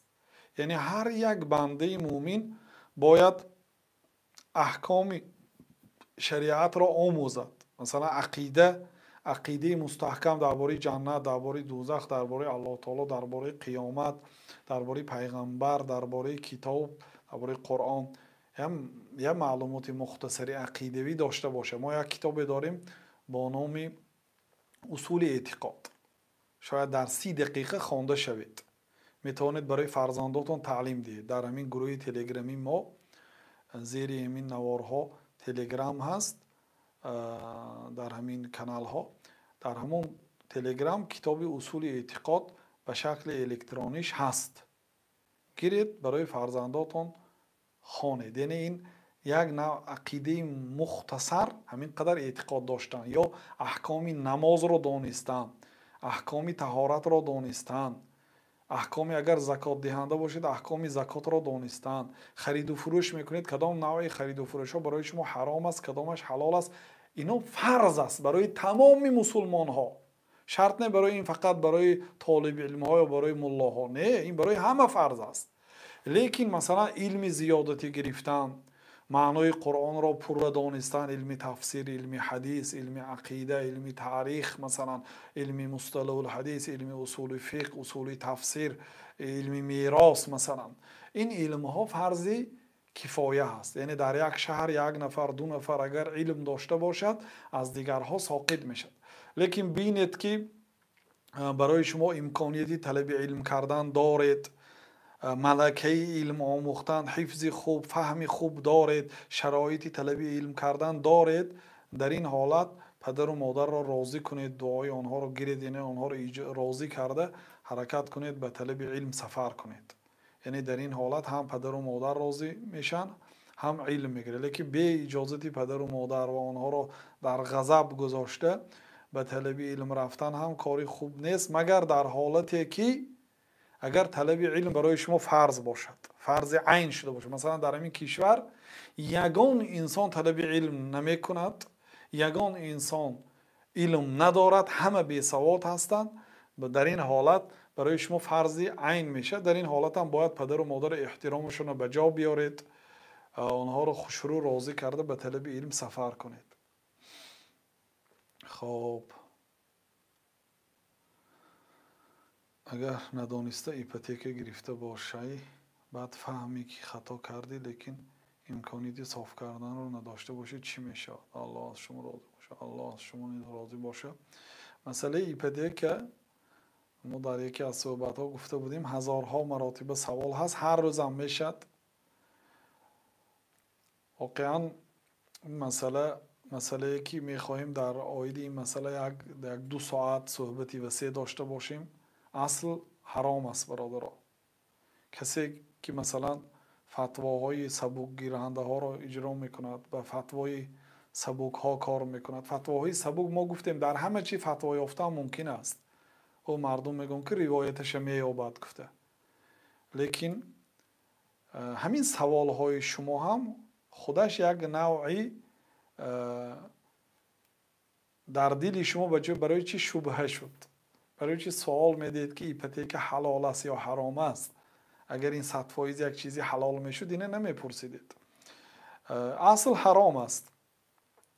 آنهایی که اجازت میدهم برای ضرورت، آیا این ضرورت حقیقتا ضرور است یا نه؟ از ضرورت تقدر بقدرها قاعده های دیگر است درباره ایپوتک آینده سخن میکنم. لیکن توصیه ما این است که نگیرید. اگر گرفته باشید حرکت کنید، مقصد تیزتر صاف کنید، به گناهتون توبه کنید.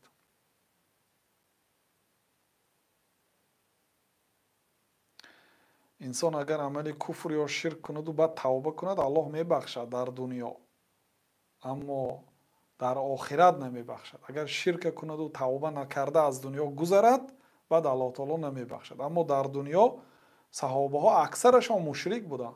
وقتی که توبه کردن الله تعالی بخشید آنها را. در وقت نماز فکر دنیا به سرم میآید چیکار کنم میگن. بله این مصیبت عین حال اکثری مردم است. وقتی که سلام میدهید نماز که تمام شد، از نمازتون فقط همین قدر ثواب میگیرید که چند لحظه یا ثانیه نمازتون فکرتون در جاش بود. یعنی یکی از سبب‌هایی که فکرتون، یعنی که نمازتون با خشوع شود، طهارت خوب، طهارت مکمل، تمام سنت و آداب‌های طهارت را به جا بیارید. بعد لباس تازه پوشیده با آداب، آداب المشی الی الصلاة کتاب ها هست، آداب راهروی به نماز. آداب راهروی به نماز است. به مسجد بر وقت‌تر میرید، تحیات مسجد میخوانید، میشینید بین اذان و قامت دعا میکنید. بعد وقتی که نماز شد مثلا پیش از نماز مسواک میکنید، در طهارتتون مسواک، دندان ها تازه باشد، سر و لباس ها تازه باشد، بدن ها تازه باشد.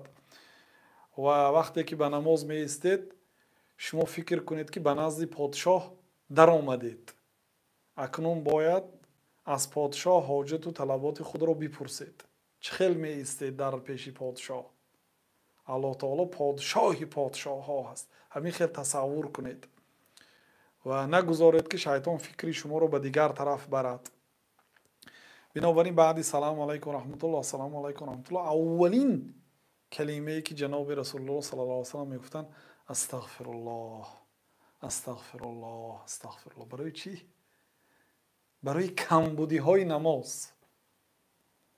و نماز از کمبودی خالی نیست. برای همین برادرها الله تعالی ثنا گفت با آن نمازخوان‌هایی که الذین هم فی صلاتهم خاشعون، آنهایی که در نمازشان با خشوع می ایستند، با ترس حس میکنند در پیشگاه الله تعالی ایستادنشان را. الله تعالی خشوع را نصیب روزی گرداند برای هر یکی ما شما. پوف کردن در طعام آیا مکروه می شود یا حرام؟ مکروه است. یعنی طعام اگر گرم باشد پوف کرده خنک کرده خوردن مکروه است. برای همین کمتر می ایستید تا اینکه طعام یعنی زهر گرمی آن شکند، معتدل تر شود بعد خورید. پیامبر صلی الله علیه و سلم گفتند که طعام گرم برکه ندارد.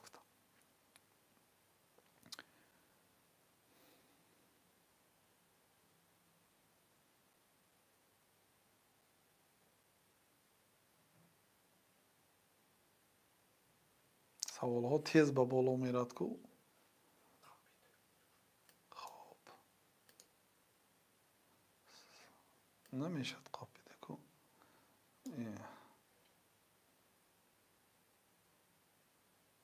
به مردی بینماز درست است زندگی کردن گفتیم. الله مستعان.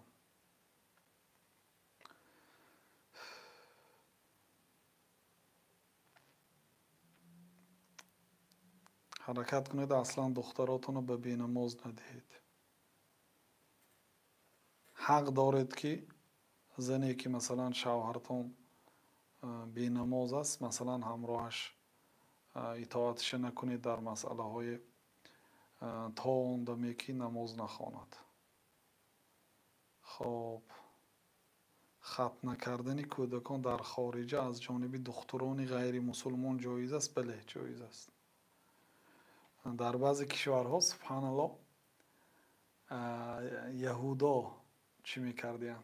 ختنه را مسلمان ها در نزد یهود میکنن، برای اینکه نصرانی ها ختنه نمیکنن دخترهای یهود ختنه میکردن. یعنی غالبا دخترها باید مثلا امانت نگهدار باشد، وظیفه خودش اجرا کند، ناوابسته آنها قسم یاد میکنن، ناوابسته به آن که بیمار چی جنس دارد و چی ملت دارد و چی دین دارد باید وظیفه خود را اجرا کند. یعنی چه خیلی که هست همون گونه باید ختنه کند. بله در نزد طبیب غیر مسلمان در حالت نبودن مسلمان ختنه کنانیدن اجازت است. در نماز اللهم اغفر لی و لوالدی را خواندن اجازت است گفتیم. بله اجازت است. این دعا با این لفظ در حدیث ها نآمده است، لیکن در قرآن به این اشاره هست. در سوره نوح الله تعالی نقل کرد که رب اغفر لی و لوالدی و لمن دخل بیتی مؤمنا و للمؤمنین و المؤمنات. پروردگار مرا بخش و پدر و مادر مرا بخش، آنهایی که به خانه من همچون مؤمن در آمدند و تمام مؤمن ها و مؤمن زن ها را ببخش. پیامبر صلی الله علیه و سلم وقتی که التحیات خواندید صلوات خواندید گفتند که ثم لیتخیر من الادعیه ما شاء، سپس از دعاها کدام دعا را خواهد اختیار کند گفتند. یعنی نگفتند که فقط دعاهای مأثور از قرآن یا دعاهای مأثور از سنت را خواند، نگفتند ما شاء کدام دعا را خواهد اختیار کند گفتند. یعنی شخص دعا کننده میتواند کدام نوع دعاها را انتخاب کند، حتی دعاهای دنیوی را هم. خود ربنا آتنا فی الدنیا حسنه الکی دنیوی هست. بعضی ها میگن که در نماز چیزهای دنیوی را نپرس، مثلا زن نپرس از الله تعالی، مال نپرس یا وظیفه نپرس، میگن نادرست است. چون که ربنا آتنا فی الدنیا حسنه، پروردگار برای ما در دنیا نیکی را ده، الکی دنیوی هست. همه چیزهای نیکی دنیا را در بر میگیرد. خواه نیکی های دینی دنیوی را، خواه دنیوی را. یعنی مثلا در دنیا با من علم ربانی تگوید، این در دنیا برای خودتان پرسیدید. لیکن وقتی که همسری صالحه پرسیدید، این علاقه دنیا هست. مال دنیا پرسیدید، دنیا هست. اجازت است، چون که پیامبر صلی الله علیه و سلم از دعاها کدامیش را خواهد انتخاب کند گفتن. بنابراین اللهم اغفر لی را هم خواند اجازت است، لیکن پیامبر صلی الله علیه و سلم اینا نمیخواندن.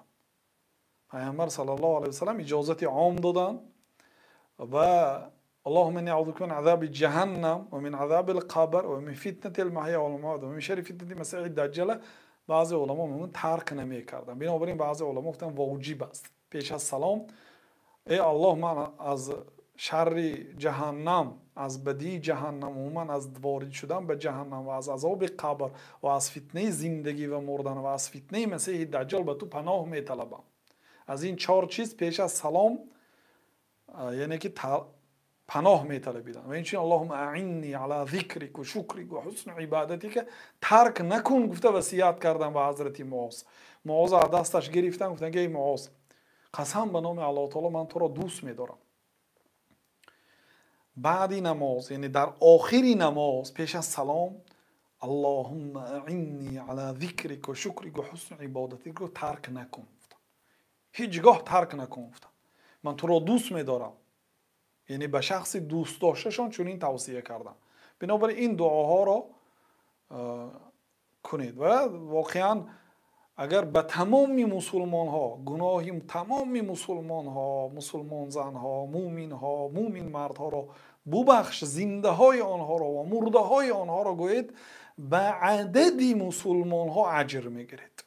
به عدد مسلمان. الان 2 میلیارد مسلمان است در دنیا، لیکن تا امروز چند میلیارد مسلمان از دنیا گذشت. گذشتگان آنها و زنده های آنها به عدد مسلمان ها ثواب میگیرید. مسلمان ها را دعا کردن کار خوب است. خب خوردن شیرینی ها ممکن است؟ اگر سوال همین خیلی درست خوانده باشم بله، خوردن شیرینی ها درست است. الاصل فی الاطعمه الحل، اصلا طعام ها حلال است مگر آن طعام هایی که شریعت آمده حرام کرده باشه. مثلا خوک نخورید گفت، عرق نخورید گفت، خون نخورید، خودمرده نخورید گفت، نام به نام گرفت. یا اینکه پیامبر صلی الله علیه و سلم صفاتاش بیان کردن. هر یک حیوانی که دندانی درندگی دارد با اون شکار میکنه، مانند شیر، پلنگ، گرگ، روباه، این چیزها حرام است. خرس یعنی که صفتش که بیان کردن. قرآن یا سنت با نامش مانند خوک با نامش حرام کرده یا با صفتش. هر یک پرنده که صاحب چنگال است، صاحب یعنی که شکار است، مانند عقاب و مانند حیوان لاشخور، پرنده لاشخور، اینا حرام است. اما دیگر حیوان ها و پرنده هایی که شریعت آنها را حرام نکرده است اصلا حلال است. با یک سوال دیگر هم گفتن که یگان نوعی ماهی حرام هست یا نگفتیم؟ ماهی ها همش حرام است، مادامی که اگر یگان نوعی ماهی باشد که واقعا ماهی زهردار باشد و به سلامتی انسان ضرر میکرده باشد و اگر واقعا معین کنن، تشخیص کنن که همین نوعی ماهی زهردار باشد، بعد آن حرام میگردد. اصلا تمام ماهی ها حلال است. و این سوال دادن که ماهی را در بلاد کافرها خوردن ممکن است؟ آنها شکار کردن. بله، ماهی چی ندارد؟ ذبح ندارد. بنابراین ماهی حتی خود مردش هم حلال است. ماهی همه نمودش حلال است. خب میگن که دعای اللهم اغفر لی مادامی که نباشد یعنی که بدعت نمیشد. گفتیم نه، برای چی بدعت نمیشد؟ برای آن که اصلی شرعی دارد. یعنی چه خیلی که در قرآن آمده است پروردگارا مرا، پدر و مادری مرا و تمام مسلمانایی که به خانه من در آمدن و تمام مومن ها و مومن زن ها را ببخش. همین لفظ آمده است. و این پیامبر صلی الله علیه و سلم اجازت دادن که ولیتخیر من الادعیه ما شاء، از دعاها کدامش خواهد انتخاب کند. دعا عبادت آسان است. میشود به زبان تاجیکی، به زبان مثلا روسی، به زبان انگلیسی، هر یک آدم به زبان مادری یا به زبانی که براش مهیا هست با همان زبان دعا کردن گیرد. اما دعاهای پیغمبر صلی الله علیه و سلم یا دعاهای قرآنی بهتر است، افضل است، چون که دعاهای جامع است، همه چیز را در بر گرفته است. اگر یک انسان دعای خودش کنه اجازت است. اکول حلال است؟ گفتیم بله حلال است. خب کشتن پشه خاموشک یا مورچه چی گم دارد؟ اما کشتن مورچه منع است. پیامبر صلی الله علیه و سلم از کشتن مورچه، از کشتن زنبور عسل و از کشتن بعضی از پرنده ها منع کردن، لیکن مثلا پشه منع آمدگی است، اجازت است. و حضرت ابن عباس بعضی عراقی ها پرسیدند که در مکه پشه خاموشک کشتن ممکن است به شخص حاجی؟ بعضی گفتند که اتقتلون حسینا و تسالوننی عن البعوض، شما حسین به قتل رسانیدید و امروز که آمده مرا از پشه میپرسید. گفتم حسین نبیره پیامبر صلی الله علیه و سلم، صحابه، شخصیتی که پیامبر صلی الله علیه و سلم او را بوسه کردند، به قتل رسانیدید و امروز که آمده مرا از پشه خاموشک، این پشه معده میپرسید حکمشه. گفته غضب کردم. یعنی پشه اگر ضرر کند هیچ گپی نداره، کشتن یگان من نآمده است. مسئله پشه. گوشت جایره اختلاف است، نخوردن بهتر است.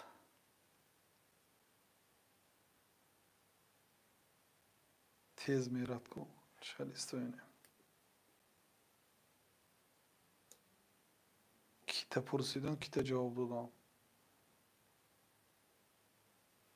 درباره مذهب بسیار سوال میتید. درباره مذهب برادرای عزیز، مثلا کسانی که کلیه شریعت، فاکولته شریعت یا فاکولته فقه میخوانند، آیدی تاریخی مذهب ها و آیدی تقلید کردن به مذهب ها، آیدی مذهب 1 سال 2 سال علم میآموزم.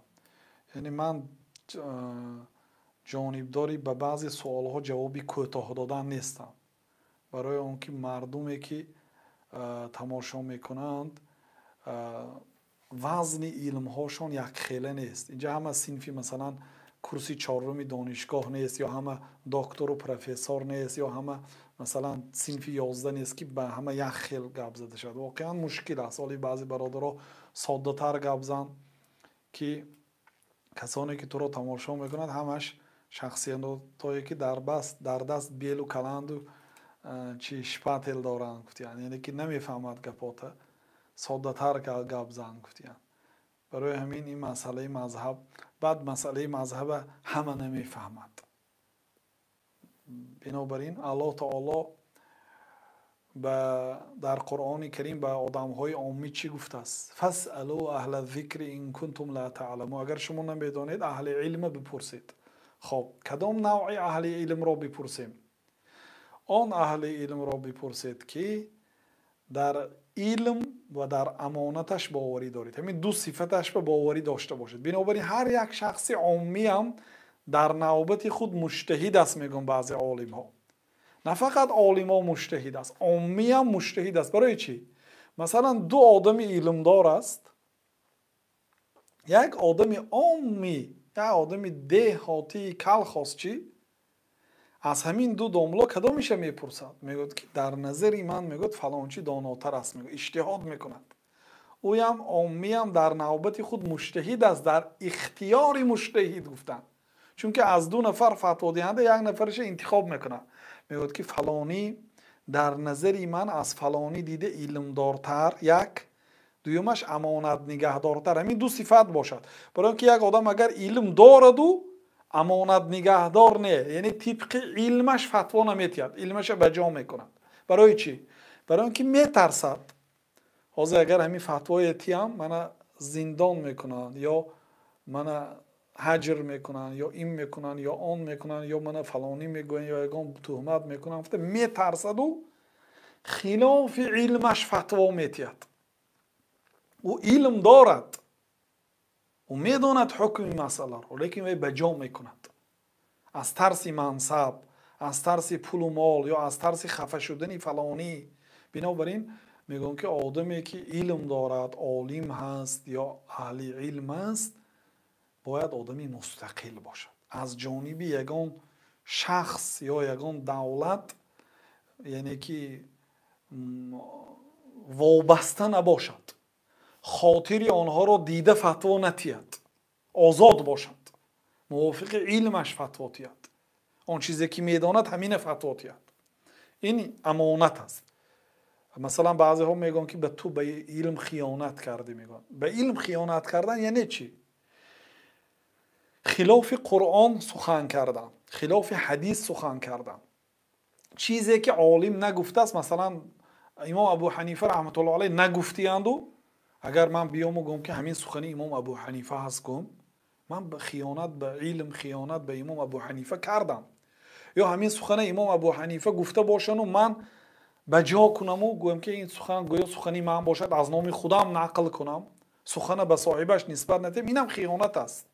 امانت علمی این است که هر یک علم به صاحبش باید نسبت دید. این گپ امام ابو حنیفه رحمت الله علیه گفتن، اینش امام قاضی ابو یوسف رحمت الله علیه گفتن، این گپ محمد ابن حسن شیبانی رحمت الله علیه، اینش گپ زفر هست، اینش گپ کرخی هست، اینش گپ امام احمد است، اینش گپ امام مالک است، اینش گپ امام شافعی، این گپ امام بخاری. هر یک اگر نگفتگی گپشه به همون عالم نسبت دید، اینم خیانت است.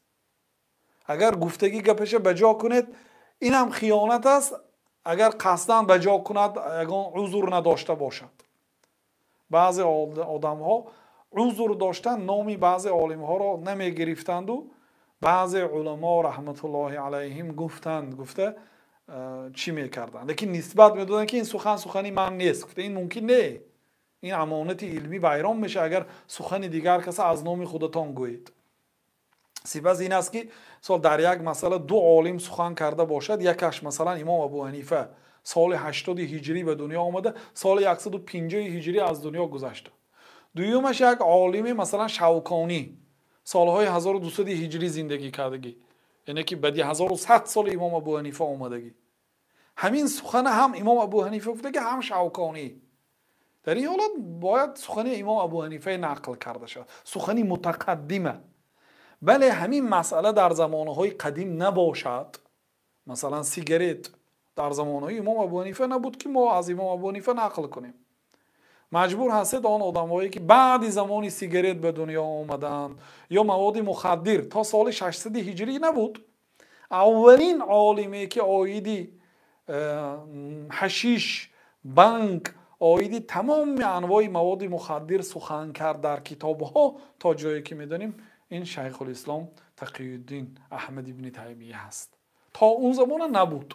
برای چی؟ برای آنکه چنگیز خان لشکر مغول وقتی که به دیار مسلمان ها آمد همراهی خودشان حشیش آوردن، مواد مخدر آوردن، بعد عالمو فتواش برآوردن، حکمش. اون آدم هایی که حال مواد مخدر نبوده از دنیا گذشتن، اونو در این مسئله سخن نگفتگی اصلا آخر نبود در زمان اونها. بنابراین یعنی امانت علمی این واجب است. یکمش علم داشته باشد همین آدم، باوری دارد که همین شخصی که شما دینتون از وی میپرسید علم دارد. دویمش امانت دارد، به امانت خیانت نمی کند. از همین آدم سوالاتون رو پرسید. امام شافعی گفتن که رضیت بمالک حجتا بینی و بین الله، من راضی هستم امام مالک را بین خودم و بین الله تعالی حجت قرار دیم. یعنی الله تعالی روز قیامت گفت که امام شافعی برای چی فلان در فلان مسئله فلان گپ گفتی یا عمل کردی؟ گفت تو گفتی که از اهل علم پرس، گفتی من از امام مالک پرسیدم. یعنی من راضی، یعنی من باوری دارم که روز قیامت من امام مالک گفته با زبانی برا گفته میتونم. یعنی شما میدانید که فلانی خیانتکار است یا علم ندارد، لیکن به مسئله شما موافق گفت. شما میخواهید به ایپوتک خانه گیرید، یا داملا است که به شما به خواهش شما موافق فتوا داد، لیکن نه به علمش باوری دارید نه به امانتش. در این حالت شما خودتون فریب کرده. یعنی شما آدم عامی باشید، علم نداشته باشه، از یک علمدار مسئله رو میپرسید که در علم و در امانتش باوری دارید، روز قیامت با زبان پر را گفته میتونید که الله تو مرا از عالم پرس، گفتی من از عالم یا از آن آدمی که باخبر است پرسیدم، او همین خیلی جواب داد، من عمل کردم، میگوید بعد او جواب میتید به گناهش اگر خطا فتوا داده باشد. این از نام شریعت گپ زدن بسیار برادرها مسئولیتی وزنین است. این بعضی آدم ها رنگاشون تغییر می‌یافت، به زانو می نشستن، در مسئله هایی که نمیدانستن گپ نمیزدن. حتی بعضی استادان ما آیدی همین مسئله با کامera به نوار گرفتنی درس ها و ببینید 20 سال پیش گفته بودن که من 25 سال شده سالی در این مسئله فتوا ندادیم، حالی من با 20 سال دیگه گذشت 45 سال شد فتوا ندادم. یعنی آیا نوارها صحبت‌های علمی را مانند خطبه جمعه مانند همین درس ها را به نوار گرفتن ممکن است یا نه؟ و 20 سال پیش گفته بودن که من 20-25 سال شده سالی جواب ندادیم. برای چی؟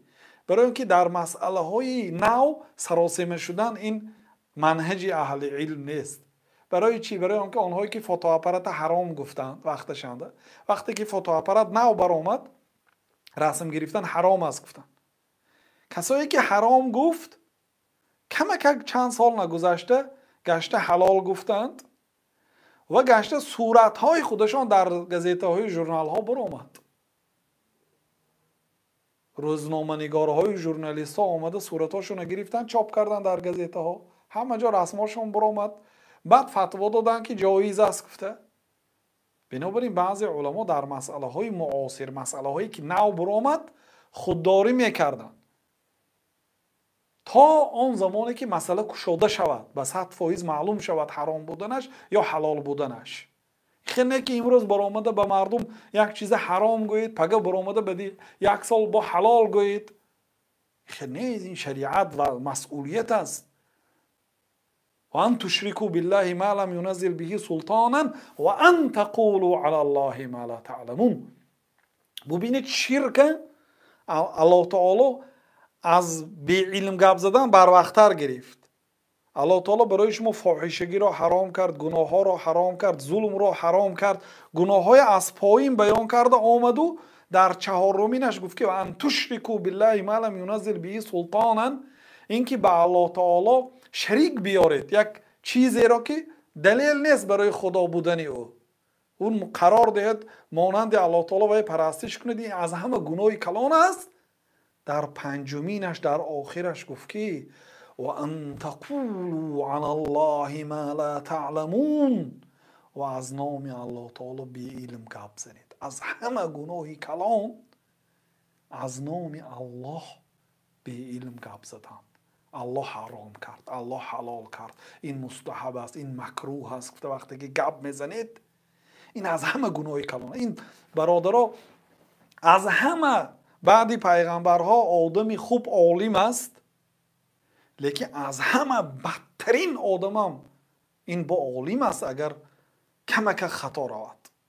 این علم شریعت علم بازی نیست. کسی که این علم شریعت اگر در ابتدا با نیت پول و مال، با نیت غرضی از غرضهای دنیا گیرد، بوی جنت نمیبیند. گفتن حدیث ابو داود است، حدیث صحیح است. پیامبر صلی الله علیه و سلم گفتن که کسی علم شریعت را با مقصد دنیا، با مقصد وظیفه، با مقصد منصب، با مقصد پول، با مقصد آبرو، با مقصد مثلا کدام نوع دنیا باشد، شهرت، اگر آموزد این آدم بوی جنت نمیبیند. این یک کبر مقتا عند الله، بزرگترین گناه این است و غضب الله تعالی را میبرد وقتی که آدم علم داشته باشد و عمل نکند. بعد اینکه علم داشت باید عمل کند. بسیار وضعیت است. بعد این علم باید به مردم رساند. اگر به مردم رساند زندان میشد، به مردم رساند کشته میشد. امام ابو هریره ببینید، حضرت ابو هریره گفتن که حفظت عن رسول الله صلی الله علیه و سلم وعینی من از جناب رسول الله صلی الله علیه وسلم در 2 ظرف علم آموختم. 2 ظرف وعا گفته ظرف میگه یا چیزی که در داخلش پول جمع میکنید. مثلا من در 2 ظرف علم جمع کردم از پیامبر صلی الله علیه وسلم. اما احدهما فبثثته بین الناس، اما یکی آنها را در بین مردم رسانیدم. از همون 2 یعنی 50% علمم به مردم رسانیدم. ابو هریره از همه آدمی که بسیار حدیث گفت به مردم، 50% علمم رسانیدم. اما احدهما فلو بثثته قطع هذا البلعوم، اما دویم نوعشه یعنی در ظرف دیگرش است، اون علم اگر میرسانیدم انا همین بلعومم بریده میشد. یعنی گلویم بریده میشد، کشته میشدم.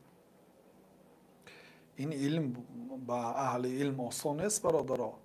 بعضی هاتون تحقیر میکنید، حقارت میکنید و به سوالم جواب نمیدی. یا آدم نویسته است که برای چی مانند ذاکر نایک برآمده کافرها رو دعوت نمیکنی گفته است. اولش اینکه شما از کجا میدونید که من کافرها رو دعوت میکنم یا نه؟ یک. دویمش من همین به سوالهای مردم تاجیک وقتم نرسیده ایستاد از جواب دیم. من همین سوالی که حالی در همین زیر همین نوار است، من به چند فایزش جواب گفتم؟ شاید به 5% جواب گفتم. و دیگر سوالهایی که در واتساپ و تلگرام و در دیگر نوارها زیر نوارها آمده است، به اون کی جواب میدید؟ میگوید که برای چی مانند ذاکر نایک برآمده کافرها رو دعوت نمیکنی؟ یک. با وقتی که جواب ندادم زبانت گرفت، چی جواب نمیدی؟ سبحان الله. یعنی این مسئولیتی وزنین است برادرها. رسانیدن، اگر خطا رسانیدید جوابگری دارد پگه. اگر به خاطر دنیا رسانیدید، اولین آدمی که دوزخ تصفانیده میشد این قاری قرآن، عالم اسلام که علم به خاطر غیر الله گرفته است، به خاطر غیر الله رسانیده است. کسی به خاطر شهرت، به خاطر جمع پول و مال، بعضیش نوشتیان که از دیگر پول ها سیر نکردی، با مثلا در یوتیوب نواری چی تشکیل کردی، مقصد افیری زنده تشکیل کردی. او قسم به نام الله تعالی ما از این یوتیوب یک سوم نمیگیریم برادرها. من شخصا همین رکلام یوتیوب کشته موندگی هستیم. یوتیوب برای ما یک تی نمیتید. او مسئله تیوی حالی کانال نو است، او اختیارش در دست یوتیوب است، برای همین رکلام میمونه. اما بیان تیوی و روش تیوی رکلام ندارد، برای اینکه در دست خود ما از کشتگی هستیم. ما از این یوتیوب پول نمیگیریم، برای اینکه اون رکلامه ها شاید رکلامه های فحش است، رکلامه های ریبوی هست. از قفای رکلامه حرام پول خوردن حرام است. میگو دیگه اکون راهی پول یافتن نیافتی، درس آنلاین تشکیل کرده که پول خوری. کسی اگر علم شریعت با مقصد پول جمع کردن، با مقصد منصب جمع کردن، با مقصد آبرو پیدا کردن یا شهرت پیدا کردن اگر علم رساند، این اولین آدمی که پیش از یهود و نصارا در دوزخ تصفانده میشد. اولین شخصیت هایی که دوزخ با آنها تصفانیده میشد این 3 نفر است. حضرت ابو هریره اگر همین حدیث میگفتن بیهوش میشدن، از هوش میرفتن، بعد میگفتن که لولا آیتان فی کتاب الله ما حدثت احدا.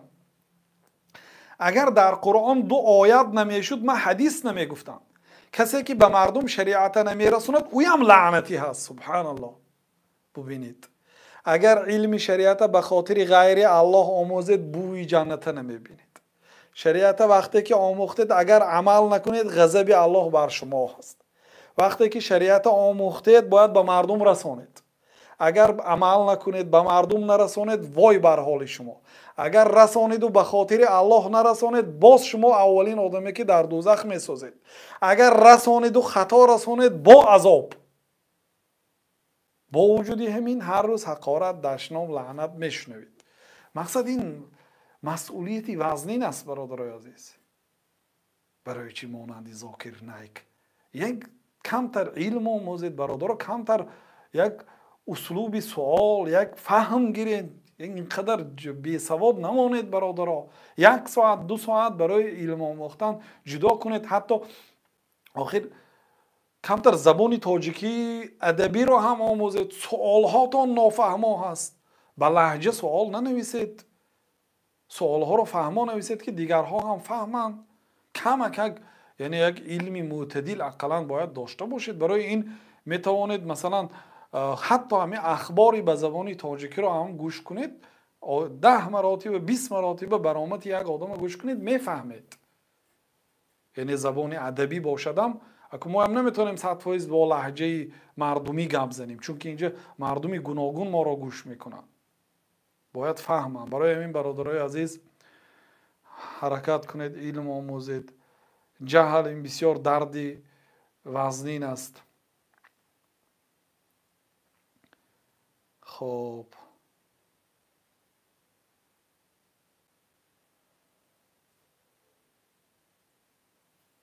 درباره حق همسایه ها صحبت میکردید. بله انشالله شاید در شرح صحیح بخاری مخصوص بابهای هست که آیدی حقوق همسایگری، حق همسایه کسی که رعایت نکند او مؤمن نیست. گفتم پیامبر صلی الله علیه و آله، یعنی ایمانش کامل نیست. آدم باید همسایه هاش از او اذیت نبیند. حق همسایه بزرگ است. حضرت پیامبر صلی الله علیه و آله میگه که من جبریل آمده مرا به همسایه ها نیکی کن، به همسایه ها نیکی کن، گفته وصیت کردم میگریف. حتی گمان کردم که جبریل به نزدیکی آمده مرا همسایه هایم رو میراث خور معین میکند، یعنی میراث خوری من تعیین میکند، یعنی مانند خویش و تبار هست همسایه. امام ابو حنیفه رحمت الله علیه یک همسایهشان یهودی بود،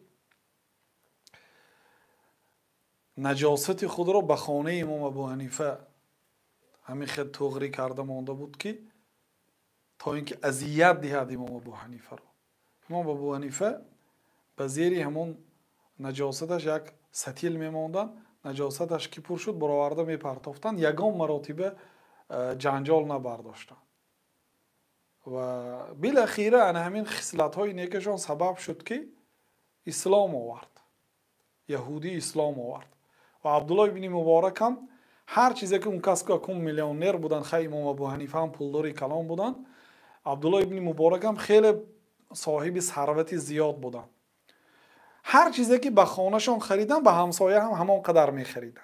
برای اینکه به آدم میلیونر، مثلا آدم میلیونر همین روز به خانهش خورد و خوراک خرید کنن، $100 $200 خرید میکنن. مثلا اگر همین روزش خرید کنن بسیاری بد خرید، بگذارن $500 به خرید کرد، به همسایهشون هم همین قدر دیگه خرید میکردن.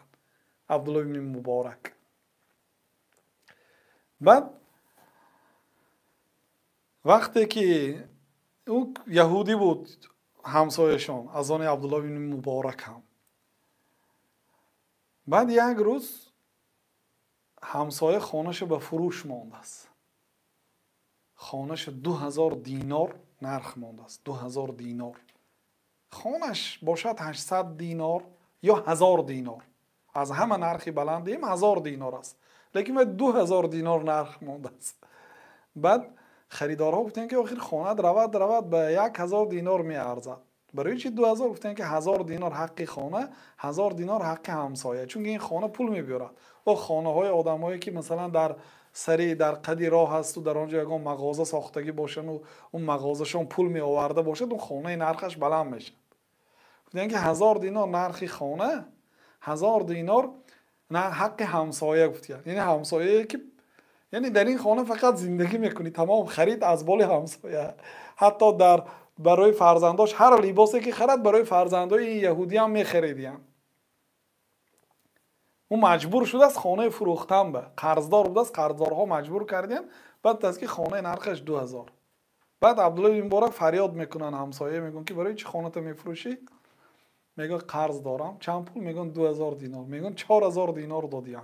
یعنی هم قرضشون صاف با هم 2000 دینار اضافگی با هم خانش به خودش. بعد اشهد ان لا اله الا الله و اشهد ان محمد رسول الله گفته ایمان آورد.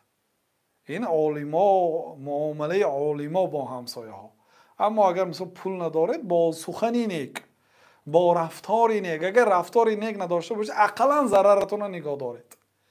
گپی گنده نگوید در حق همسایه، ضرر گپی گنده گفتنی شوید خودداری کنید. انا همین هم ثواب است، همین هم صدقه است.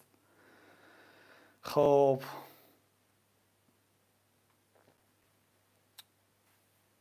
درباره کردیت گپ می‌زنیم. کردیت حرام است برادرها، نگیرید. یک برادر همسایه های ما هست، در خانه اجاره در سنت پتربورگ زندگی میکرده است.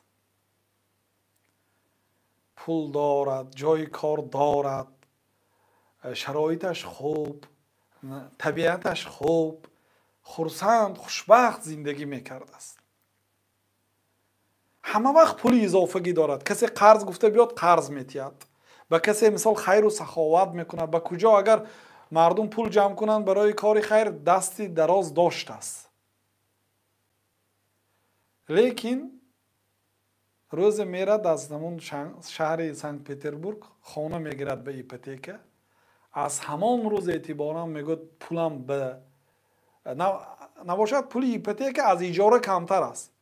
مثلا به اجاره هر ماه 20,000 روبل میداد باشد، به این ایپوتیک از روی شنیدم 15,000 میتید مثلا. شاید خطا میکنم در صفرها، لیکن تقریبا نمیخواد. هم پولم نمیرسد میگه، هم به یگانجا خیر کرده نمیتونم، همه وقت به پول محتاج هستم، در زندگیم طبیعتم خیره، خوشبختیم گم شد از روزی که ایپوتیک گرفتم میگه. و بعضی برادرها مثلا فهم لازم است برادرها. او رسیه دارالکفر دارالحرب گفتم بعد همه جهتی فقه سلاح ذو الحدین است، سلاحی که دو طرفش تیز است برادرها. یک شما فکر کنید پیش از فتوا دادن. او رسیه شما دارالحرب میگویید، دارالحرب گویید، همه طرفه به این سوال جواب افته تانسته نتانده. این مسئله ها برادرها پرهیز کنید. من هیچگاه برای ایپوتیک یعنی حلال گفتم به جواب عام داده نمیتونم. اگه یک آدم یگان آدم اگر یگان وقت خاص برای تو حلال گفته باشم، نگفتیم تا امروزه، اگر گویم هم این خاص برای همون آدم است و من روز قیامت در پیشگاه الله تعالی به همین فتوا جواب میتیم اگر تیم. برای اینکه مسئولیت است. مثلا یک استادمان در اروپا وقتی که سفر میکنن به یک آدم کردیت گرفتن اجازه دادن. این آدم 7 فرزند دارد. 7 فرزند دارد. آدمی مثلا پول دارد که پول اجاره تیاد. آدمی کمبغل نیست. آدمی محتاج نیست. جای کار دارد. میتوند یک خانه 5 خانگی اجاره گیرد. میتوند پولش سری وقت پرداخت کند. لیکن وقتی که 7 فرزند دارم میگفت است یگان کس اجاره نمیداده است. وقتی که نوبت اجارش به آخر میرسد صاحب خانه میبرارد از خانه. کدام خانه اجاره و مثلا زنگ میزند 7 بچه ماست میگه یگان جا نمیگیرد. او کجا رود؟ واقعا در مثلا در مهمان خانه زندگی کردن این قیمت است. یک شبش مثلا 200 یورو هست یک غرفهش. نمیتوند اونه. لیکن اجاره گرفته میتوند. مجبور میرد در مسجد. میگه من با 7 فرزندش با همسرش در مسجد چندین وقت زندگی دارد. همه اهل مسجد برای او خانه اجاره میکنند، نمییابند، نمیدهند. مردم 7 بچه دار و نمیتیند، میترسد که خانه را خراب میکند. بعد برای او اجازت دادند من باب ضرورت. یعنی گوشت خوک حرام است با اجماع علما، با نص قرآن، با نص سنت. گوشت خوک حرام است. لیکن به یک آدم که در بیابان مانده است، او اگر همین گوشت خوک هم نخورد میمرد، کم خوردن براش اجازت است تا زنده ماندن، تا برای از این بیابان بیرون برآمدن، برای نجات یافتن، برای زنده ماندن کم خوردن گوشت خوک برای همین آدم اجازت است. یعنی کردیت گرفتن در همین حالت برای فقط همین آدم اجازت است. برادرها اگر خواهید تجربه کنید حیاتتان را حیات بیمزه، بی‌معنا، خوشبختی از دست میدهم گویید ایپوتیک گیرید. سحر از خواب بیدار میشوید شما قرضدار هستید. ببینید امروز مردن خیلی آسان شد. هر روز از اخبارها از یار و دوستاتان با خبر امروز فلانی از 25 آشیانه هفتید است وفات کرده است، امروز ماشین زده است فلانی، یک لحظه نیست. سیل آمده است برد است. بدون ریبا قرضی که به ریبا گرفتید کی جواب میتید فردا پیش الله تعالی؟ یگان آدم مثل خودتان به شما غمخوار نیست. او حضرت سعدی در گلستانش میگوید که یگان آدم تخت پشت خودت مانند خودت نمیخورد. او زنت میگوی پشت ما خور، بچت میگوی خور، بعد خودت با بالاخره میگیری میخوری، بعد خاطرت جمع میشد. یگان آدم برای شما مثل خودتان غمخوار نیست. فردا اگر وفات کردید اون ایپوتیک ها را کی میسپارد؟ او ریباها بر گناهش بر ذمه کی است؟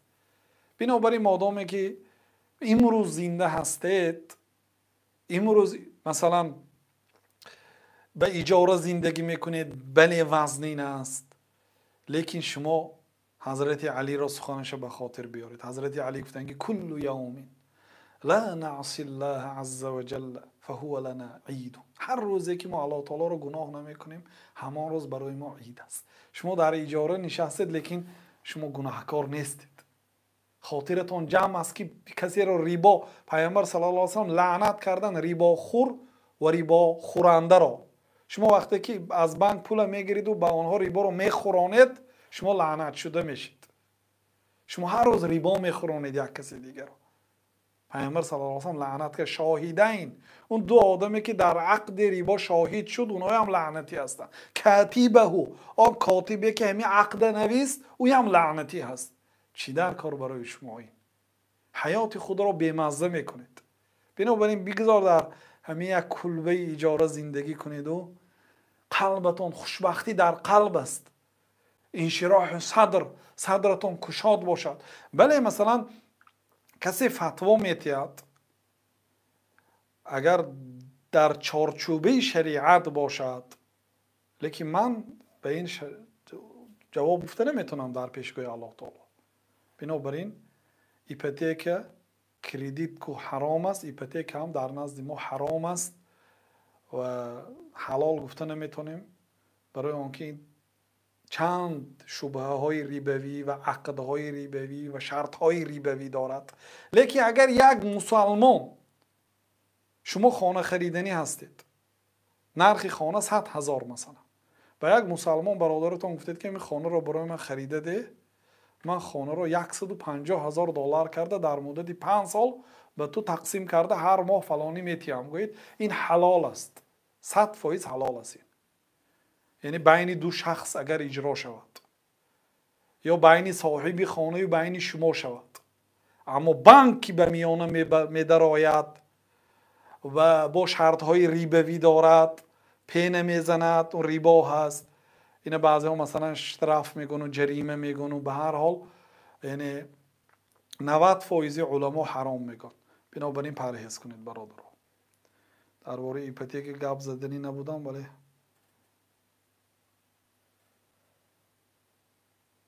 حیوان در خانه‌تان است، نمیدونم چی بگم، خلاصه حیوان در خانه نگاه داشتن مطلقا حرام هم نیست، مطلقا حلال هم نیست. مثلا حولی داشته باشید و خر ببینید، خر گوشتش حرام است ولی نگاه داشتنش حلال است، خرید و فروشش حلال است. اما مثلا نگاه داشتن خوک، نگاه داشتن سگ، اینا حرام است. گربه نگاه داشتن حلال است. اسب نگاه داشتن، حیوانات حلال به طریق اولا حلال است. خب اما کبوتر در سنن ترمذی آمده است که پیامبر صلی الله علیه و سلم شیطانون یتبع شیطانتن، یک مرد که دیدن که بالاهای بام میدوید از بالا از پشت کبوتر، گفتن که این شیطان مردک از قفای شیطان زنک میدود. گفتن وقتی که به شیطان که مانند کرده، این دلالت میکند که این کار درست نیست. یعنی که اگر کبوتر بازی کند و به بالاهای بام مردم براید اجازه ده، لیکن کبوتر مثلا یک فرمی کبوتر پروری داشته باشد مثلا، هیچ گپی نداره، برای اینکه گوشت کبوتر حلال است. خب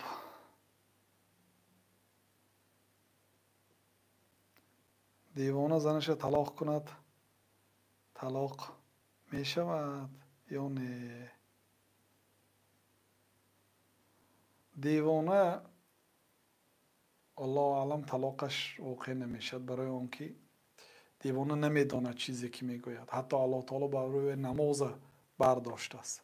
намоз барои вай фарз нест, барои он ки вай чизе ки мегӯяд намедонад. ва аз шариати мо пайғамбар саллаллоҳу алайҳи васалам гуфтанд ки аллоҳ таоло қаламро бардошт аз одами девона то он замоне ки ақлаш ба ҷояш биёяд. одами девона он ақл надорад, он намедонад кадом кор дуруст аст нодуруст аст. бинобар талоқи девона ҳисоб нест. ҳатто гапои хато, гапои куфраш ҳам ҳисоб нест, ҷазо дода намешад. ва аз ин аз девона он тараф оли арақхӯр агар гиред, дар назди ҷумҳури уламо талоқи арақхӯр воқеъ намешад. дар мазҳаби имом абу ҳанифа раҳматуллоҳ алайҳ талоқи арақхӯр воқеъ мешад. лекин дар назди дигар мазҳабҳо талоқи арақхӯр воҷиб воқеъ намешад, барои он ки арақхӯр аллоҳ таоло гуфт ки арақ нахӯред, барои он ки то ин ки шумо донед он чизе ки мегӯед. дар ибтидои амр аввал намоз арақро ба тадриҷан ҳаром кард. яку якбора шариат омада арақа ҳаром нагуфт. ба намози ҷамоат хӯрда набед гуфт, то ин ки донед он чизе ки мегӯед. ин далолат мекунад ки одами арақхӯр чизе ки мегӯед намедонад. ва ҳазрати ҳамза дар ҳолати мастишон шутури ҳазрати фотимаро пора пора карданд. ҳоли арақ ҳаром набуд, ҳазрати ҳамза арақ менӯшиданд. арақ нӯшиданаш ҳоли ҳаром шудагӣ набуд. ин шариати ислом дар муддати 23 сол нозил шуд. бародарои азиз, яку якбора ҳамин рӯз ҳама чиз қуръони комил наомад ки арақ ҳаром бошаду масалан ҳама аҳкоми шариат фарзу воҷибу мустаҳаб ҳамаш дар як рӯз омада бошад. на, ҳазрати ҳамза маст буданд, як каниза кашон дар ҳаққашон шеърҳо гуфта шаҷоати ҳазрати ҳамзаро разияллоҳу анҳуро таъриф кард. баъд ҳазрати ҳамза шамшера гирифтанду ҳазрати али писари абу толиб аст, писари бародари ҳамза алайҳиссалом. ҳазрати али ба маҳри фотима духтари ҷаноби расулуллоҳ саллаллоҳу алайҳи васалам шутур овард. шутура гирифту шутури зиндара пора пора кард бо шамшер дар ҷои зинда истодагиш. баъд хабар вақте ки ба пайғамбар саллаллоҳу алайҳи васалам рафт, ҳазрати фотима шикоят карданд ки амакатон шутури маро маҳри маро пора пора кард. баъд пайғамбар саллаллоҳу алайҳи васалам омаданд ки чӣ гап аст. вақте ки ворид шудам, ҳазрати ҳамза дид ки ба сари ҳамза пайғамбар саллаллоҳу алайҳи васалам овардиянд. гуфт ки ма антум илла абидун лиабаи, шумо ки ҳеҷ касе нестед магар бандагони падари ман ҳастед. ин гап нисбати пайғамбар саллаллоҳу алайҳи васалам куфр аст. гапи куфр гуфт ҳазрати ҳамза. пайғамбар саллаллоҳу алайҳи васалам диданд ки маст аст, гап назаданду баромада рафтанд. дигар ин масъала дар ҳолати ҳушёриш ҳам набардоштанд. ҳазрати ҳамзаро ба ин суханаш, ин сухан ҳукмаш қатл аст. касе ки нисбати пайғамбар саллаллоҳу алайҳи васалам ҳамин сухана мегӯяд, ҳукмаш қатл аст. пайғамбар саллаллоҳу алайҳи васалам ақала танбеҳ надоданд, ақала ҳамзаро ҷанг накарданд, барои он ки арақхӯр чизе мегуфтагиша намедонад. ин маънои ино надорад ки мо тарафдори арақхӯр ҳастем. арақ ҳаром аст, арақа аллоҳ таоло лаънат кардаги аст бародаро. лекин арақхӯр чизе ки мегӯяд намедонад. барои ҳамин ҷумҳури уламо гуфтанд талоқаш воқеъ намешад. имом абу ҳанифа раҳматуллоҳ алайҳ гуфтанд талоқаш воқеъ мешад. барои чи ҳазрат гуфта, вақте ки пурсанд, барои он ки ҳамчун ҷазо ба арақхӯриш гуфтанд. баъд дигар олимон гуфтанд ки охир барои ҷазош аллоҳ таоло 40 дарра заданро воҷиб кардааст ку. яъне ки барои арақхӯр аллоҳ таоло ҳадди алоҳида статья ҳаст. барои нӯшидани арақ аз ҷониби шариат статья ҳаст. бо чи ин изофагӣ, яъне ҳам талоқашро воқеъ мекунем? баъзе уламо эътироз баён карданд. хулоса девона талоқаш воқеъ намешад. пайғамбар саллаллоҳу алайҳи васалам гуфтанд ки қалам аз девона бардошта шуд, аз қуръон далел биёр гуфтиянд. дар 40 ҷои қуръон аллоҳ таоло моро ҳавола ба суннат кардааст.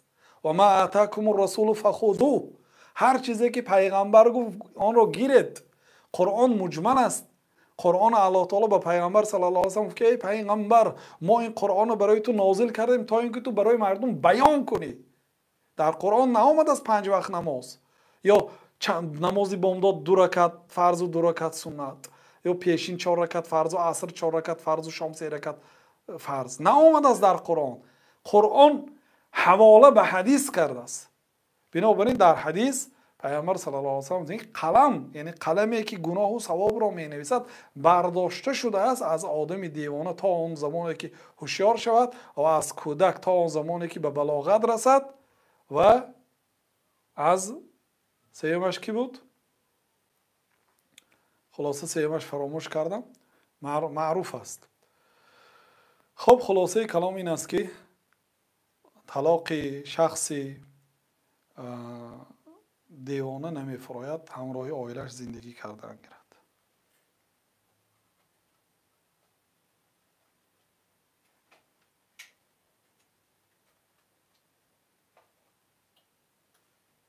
بله برادرایی که مثلا علم دارید، خواه مثلا در کجای تحصیل نکرده باشید، مادامی که علم دارید، لیکن امیدوار هستم که در هر جایی که هستید علم به مردم میرسانید، چون طالب علم ها زیاد بودند تا زمانی مثلا سالهای 10 سال پیش 15 سال پیش خیلی مردم ما علم آموختند. بسیاری برادرها در شهر مکه و مدینه و در شهر ریاض و یا در یمن و یا در دمشق و یا در اردن و یا مثلا در دیگر کشورهای مصر و در اگیپت و در مثلا افریقا، در بعضی کشورهای افریقا علم آموختند، مانند مغرب یا دیگر جا در پاکستان علم آموختید یا در هندوستان آموختید یا عموما در همین داخل کشور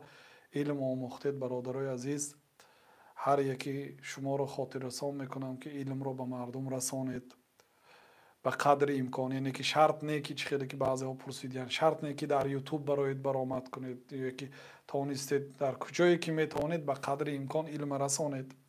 کسی اگر علم داشته باشد و به همین سوالهای مردم در زیر نوار، همین در زیر شرحها به همین سوالها جواب تیدم، بسیار خوب میشد، برای اینکه ما هم امکانیتی به همه این سوالها از روی فیزیکی هم جواب دادن نداریم. سوال خیلی زیاد شدگی است. بنابراین از برادران اهل علم خواهش میکنیم که به سوالهای مردم جواب گردانید. خب استاد زن را گفتی فلان کار را کردی طلاق، اگر کرد طلاق می شود. اصلا همیشه گپ ها را استفاده نبرید برادران. بعضی آدم ها به هر یک کارش فلان پیاله را گیر نگرفتی تو طلاق، از در برآمدی تو طلاق. این کلمه طلاق جوابگری دارد برادران. از زبان که برآمد این در پیشگاه الله تعالی جوابگری دارد. این کلمه را استفاده نبرید برادران. این در حالت ضرورت کدام آدمی که میبیند که همین زن دیگه مثلا با عقل و خیرت فکر کرده میبرد که با این زن زندگی نمیشد، بعد منتظر میشد روزی که بیماری ماهانه میشد، بعد یک طلاق میدید. بعد یک طلاق دادنتون 2 حیض دیگه در خانه‌تون زندگی میکند، لیکن دست نمیرسانید. بعد اینکه عده‌اش پر شد بعد به خانه پدرش برآمده میرود. اگر طلاقی موافق سنت داده نشه، این طلاق استفاده نبرید هم برادرها. به توی رفتی تو طلاق، به خانه رو برآمدی تو طلاق، نگویید این کلمه را. مسئولیت است، این جوابگری دارد. بعد پشیمان شده میگردید از این ملا به اون ملا. نگویید این گفه برادرها. پیشاب خودش حرام است. برادرها سوالهای بیعقلانه ننویسید. نمیدونم این آیدی چی بود. خلاصه پیشاب بله حرام است. استفادهش پیشاب انسان مثلا حرام است. پیشاب برای طبابت بعضی ها گفتیان نادرست است. پیشاب یگان هیچ چیزی ندارد که طبابت شود. پیامبر صلی الله علیه و سلم گفتند که الله تعالی برای امتی من با چیزی حرام و با چیزی پلید شفا نداده است. یعنی چیزی که پلید است، چیزی نجاست شفا نمیشد. در پیشاب آدمی شفا نیست، لیکن شفای شتور، شیر شتور یا پیشاب شتور، بسیار همین سوال هم دادیان پیشاب شتور حلال است گفته. بله این یک نوع بیماریه که بعضی عرنی ها به مدینه آمدن، در صحیح بخاری مسلم آمده است که اونا درد شکم شدن. مدینه پیش از پیامبر صلی الله علیه و سلم به مدینه آمدن بیماری وبا داشت. غیر اهل مدینه کسی به مدینه بیاید بیمار میشد. بعد پیامبر صلی الله علیه و سلم دعا کردند که این وبا را از مدینه دور کند و مدینه را تازه کند. آمدن درد شکم شدن، از دیگر کشور وقتی که آمدن درد شکم شدن. بعد پیامبر صلی الله علیه و سلم آنها را امر کردند که رفته از شیر شتر و پیشاب شتر بنوشید. گفته پیشاب شتر و دلیل آمدگی هست که شفا هست. بعضی آدم ها مثلا تنقید نکنید، این تنقیدی سخنی پیامبر صلی الله علیه و سلم کفر است. او وقتی که پیامبر صلی الله علیه و سلم شفا هستند، اصلی طب بعضی علما میگن که طب علم طب الله تعالی با پیغمبرها نازل کرد. ببینید این صحیح بخاری کتاب طب دارد و قرآن در یک آیت طب خلاصه کرده است. امام بخاری در صحیح بخاری زیاده از 100 حدیث آوردن، همش درباره علم طب است. علم طب هم یک جزء علم شریعت هست اصلا. بنابراین برادرای عزیز به علم گپ نزنید. شیر شتر، پیشاب شتر اینا شفا هست. بعد این حیوان هایی که گوشتش پاک، گوشتش حلال است، پیشابش در نزد اکثر علما حکم گوشتش دارد. حتی مذهب امام ابو حنیفه رحمت الله علیه هم نجاستی مخففه میگن، یعنی نجاست به دو تقسیم میکن. اون حیوان هایی که گوشتش حلال است نجاستش نجاستی مغلظه نه، مخففه نجاستی سبک میگن. دیگر علما طاهر میگن. لیکن برای چی این سخن ها شد نجاست به دو تقسیم کردن؟ این دلالت میکنه یک چیزی هست اینجا، چون که پیامبر صلی الله علیه و سلم نجاست به نوشیدنش امر نمیکردن. خب در تمام ساحه ها، مثلا شما طبیب نیستید یا ساحه شما شریعت نیست، گپ نزنید. در هر یک ساحه باید متخصصش از نگاه علم گپ زند. اگر طب باشد هم اگر به علم طب گپ نزند. در هر یک علم باید با علم سخن کند. هر یک علم باید متخصصش سخن کند. برادران، زبان خود را به آن جایی که به شما دخل ندارد آلوده نکنید. خودتون رو گناهکار نکنید. سگ در حوالی باشد باکی ندارد. گفتن نه، سگ در حوالی جایز نیست برادرای عزیز، برای اون که پیامبر صلی الله علیه و سلم گفتن که هر روز 2 قیرات ثوابش کم میشه. 2 قیرات 2 مانندی کوه احد ثوابتون کنده میشه. اینقدر ثواب ندارید. یک دویمش اگر داشته باشید کم میشد. سومش فرشته ها نمیدارن به خانتون. چهارمش اون نفسی گزی کربناتی که سگ میبرارد وقتی که آدمیزاد نزدیک میشد و نفس میکشد و اینچنین پیامبر صلی الله علیه و سلم سگ اگر به طبق شما دهان رساند 7 مراتبه با آب شوید، 1 مرتبه با خاک شوید. یعنی 1 مرتبه با خاک، 7 مرتبه با آب. عالم ها در این عصر 21 اثبات کردند که خاک، چون که در ترکیب خاک 100 مواد شیمیایی هست، 100 المنت های شیمیایی هست. یک ماده هایی هست که مخصوصا همون میکروبی که در دهان سگ است، همون میکروب فقط خاک میراند. با این فیری و شامپونا میشوید نمیرود. گفتن بنابراین پیامبر صلی الله علیه و سلم 1400 سال پیش اگر سگ به طبق شما دهان رساند 1 مرتبه با خاک و 7 مرتبه با آب شوید. گفتن ببینید حضارت اسلام، مدنیت اسلام. امروز مردم بیدین 1 قاشق به سگش میخورند، 1 قاشق به خودش میخورد. مانند فرزندش در خانه نگاهدار میکنند. نعوذ بالله. این حضارت اسلام، مدنیت بلند اسلام ببینید که انسان از حیوان جدا کرده است. میبینید در باغ‌ها همراهی سگاشان میگردند. این از بی‌مدنیتی هست. همراهی سگ در یک جا زندگی کردن و حتی در یک جای خواب کردن و نعوذ بالله.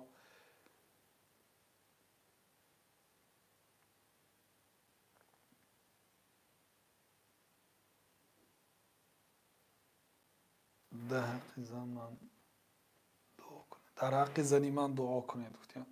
بله این خیلی سوال ها هم زیاد است در حق عمومی مهاجرها و در حق تمامی برادر و مسلمان ها و علل خصوص برادران تاجیک ما، اونایی که در غریبی، در مهاجرت و در وطن در حق همه شما انشاءالله دعا میکنیم. الله سبحانه و تعالی گناههای هر یکی ما شما رو مغفرت گرداند، بخشد و ما و شما رو برای راست هدایت گرداند، برای راست هدایت کند.